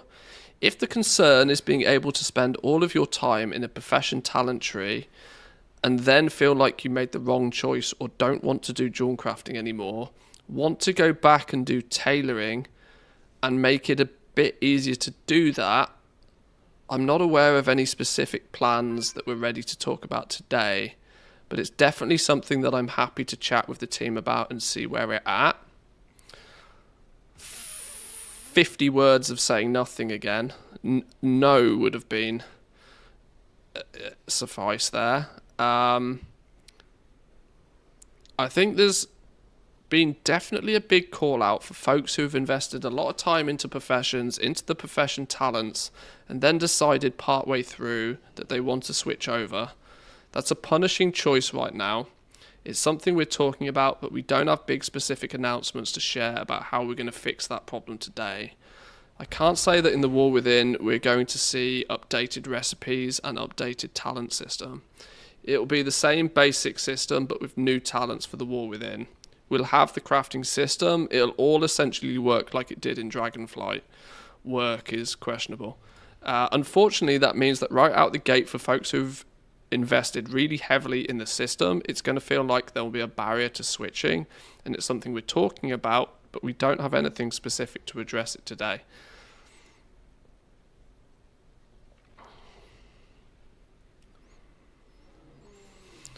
It's got fucking nothing to do with switching professions. This is once again, this is third time in a row that you just flat out have either misunderstood the question or have tactically distracted away from the answer that people want. It's got nothing to do with switching professions. Obviously, that is one case scenario, but that's not the main people are not the main problem is not when you want to swap from jewel crafting to go and do tailoring. It's the fact that when you put your points in jewel crafting, because the tooltips are very, very undescript about what the points do, only then to find out after that those points didn't do what you expected them to do, and you want to do a Control Z, and you want to be able to, you know, there is zero opportunity to learn by failure and to correct that. It's either you get it 100% right first time, or you run the risk of being fucked. And once again, I am blown away that they wouldn't know that that's the main concern. This just seems like tactical distraction. Let's distract with some guff that's semi-related before ultimately saying no, we're not doing anything about it. It's trying to soften the no.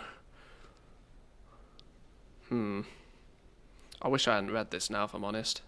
Are there any plans to allow public orders to request a specific rank? Some sort of market board for crafting orders would be great. That does sound great. I don't have anything I can think of that would be specifically solving that problem that we're aware of today.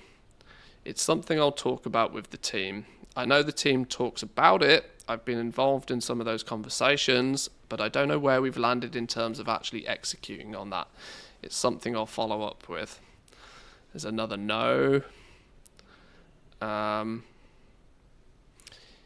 Dragonflight, alchemy, and I presume that's meant to be engineering, were the only two professions that gave actual power. Is that something that's going to continue within the War Within? Not sure. I entirely agree with that characterization. It's definitely something we talk about in terms of which professions are the most valuable at which points in the experience. Depending on whether you were in gearing or other professions, were incredibly important with helping you get player power. We want to make sure that professions feel meaningful and that investing time in a profession feels meaningful. We also want to make sure that it's not the only or the right way to get all of your gear or consumables.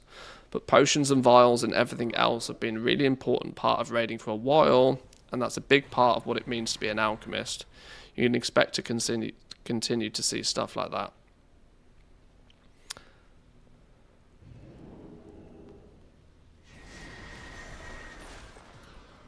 Oh dear, oh dear.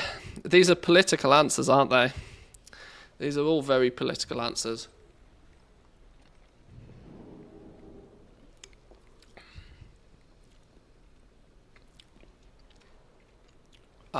It's not a great question, honestly. That's not a great question. Obviously, engineers and stuff have utility stuff, and in terms of PvP, your bombs and stuff that are often engineering exclusive items. And alchemy, of course, has the benefit of, like, you know, some subtle buffs when using potions and whatever. But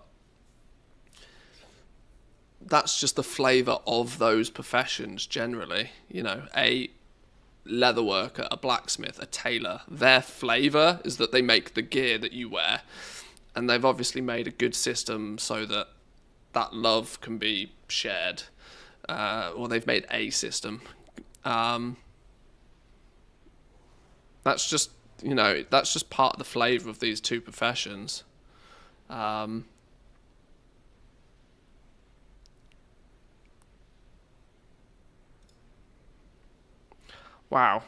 I really wish I didn't read that. Because that's not given much of a highlight into any real consideration around some of the key, excluding the archaeology bit. That's not really given much enthusiasm to addressing any of the actual key constraints within. The irony for me is that the change that we have seen already in terms of concentration is probably, whilst it's somewhat frustrating that the system revolves in the way that it does with inspiration currently, in terms of the fact that you just recraft a bunch of stuff, I would have considered that a lower priority issue than something simple like figuring out how to do profession respecs, figuring out a system to fairly allow players who don't start on day one of the expansion to have any chance whatsoever without a 100% optimized cookie cutter path to success. That I would have felt is a much higher priority than just changing a system that's a little bit broken. Figuring out a more optimal way for the crafting orders to work, I would have put more weight on that as something that could have been focused on to fix. Well. Maybe this is why I don't have access to the alpha. I'm being suppressed. Oh well. It seems now obviously there's the argument that's been made that this may not necessarily have been the best developer to answer said questions, but you know, I would still like to point out that any developer that is over at Blizzard that is in a leading position should be able to answer these questions in a reasonable manner. Are you an actual WoW partner? No.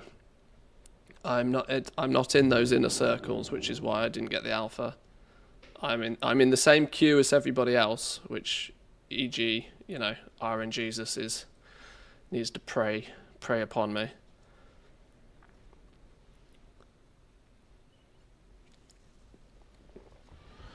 I'm glad I didn't read the rest of this interview, to be honest. Now, obviously, I'm clearly not anywhere near as passionate about the other sides of the system. That's probably best left to the specialists in their respective fields. But I would have hoped, because these are like, some of these were good questions, right? These are the things that are on the tip of the tongue of many people who've played with the professions, right?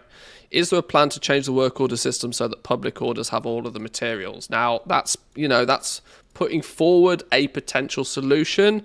The real question is, are there any plans to change the work order system regarding public orders? Unfortunately, though, the answer is no. Are there any plans to reset or respec your professions or some system to make it better than what it is today? No. Are there any plans to allow public orders to request a specific rank, quality? Like, that's literally been a headline argument about the profession since day one. No.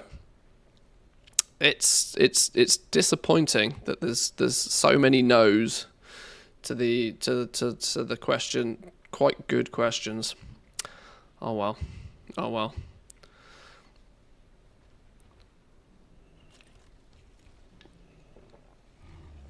Also felt like the dragon shards was used as a catch-up mechanic, but you actually had to do things in the game to get them. I've long suspected, I don't think it's been tuned correctly, and I don't think it kind of quite works as intended. But at least if I was to draw the system on paper and plan it out, I would have used something like dragon shards as a catch-up mechanic. You know, if for every patch that goes past, I've kind of like brainstormed the idea before that there should be potentially each season a limit to how many knowledge points you can obtain, which would mean that it sort of caps some people from getting too far ahead, gaining too much of an advantage. And then it would be much easier as well to also add in the underside of that, which would be some catch up for those players who maybe didn't start their professions in 10.1 or didn't start their professions until 10.2. At least within that season, they could catch up nice and quickly and still get towards the current. It's the same reason we have like Flightstone caps and Crest caps, you know.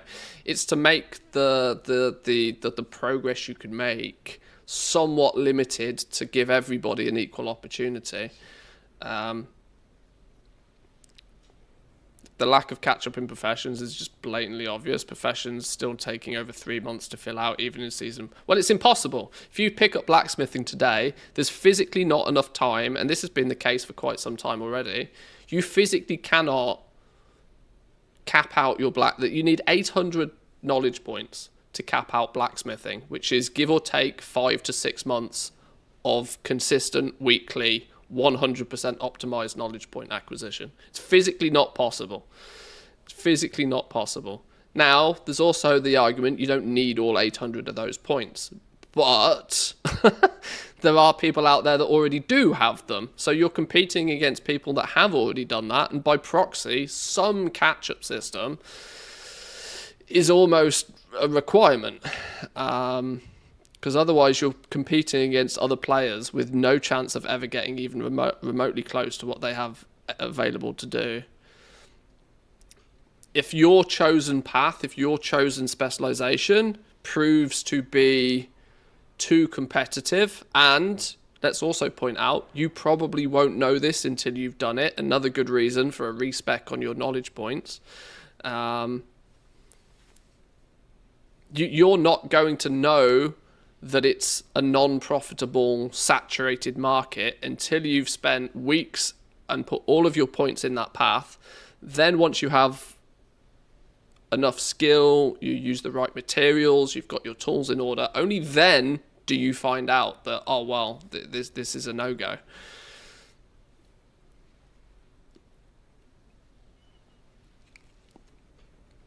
$800 blacksmithing points versus the 300 or so for alchemy is weird. 540, I think, alchemy is. But the argument is the same, yeah. That it's the disparity in knowledge points needed is wild. I hope in the War Within they squish that a little bit. I think all professions, 400 to 500 knowledge points for all professions makes a lot more sense. But okay, well I guess I'm going to leave it there for today, boys and girls. I don't necessarily like leaving the stream on this sort of vibe, but I was kind of hoping that this might shed a little bit of interesting light, and unfortunately it's just, well, it's lots of no's, isn't it? It's difficult to sugarcoat lots of no's. The telling questions that people have had about the professions, to get a hat trick of no's on the important information is disappointing. But we'll have to see what they do. Haha, I said do. Well, there we go. We'll leave the stream on that stupid toilet humour. Tomorrow, I need to talk about tomorrow real quick. Tomorrow is the 1st of May, and in Finland that means that there's festivities and stuff going on. It's quite a big day in Finland, the 1st of May. Vappu. This means that my stream will not be at normal times tomorrow. Now, I hope that there will still be a stream tomorrow, but if there is, it will be an evening stream. Failing that, we'll be back on Thursday.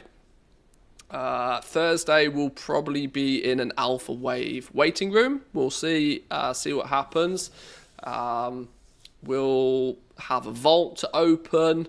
We can maybe look at doing some more dungeons, more gearing, keeping ourselves busy, keeping ourselves occupied. So yeah. Anyway, have yourselves a wonderful rest of the day, boys and girls. I would suspect it would be smart of me to at least attempt to share the love somewhere else. Who else is... The reality is unless Mr. GM's online right now, there's not really that many people to send you places. I'll let you make your own choices up, boys and girls. Twitch is a big place. You can go and share your viewership with who you so choose. But thank you all for sticking around today. For those of you that helped out with the dungeons, thank you very much. I will see you all tomorrow. Have a good one. Peace.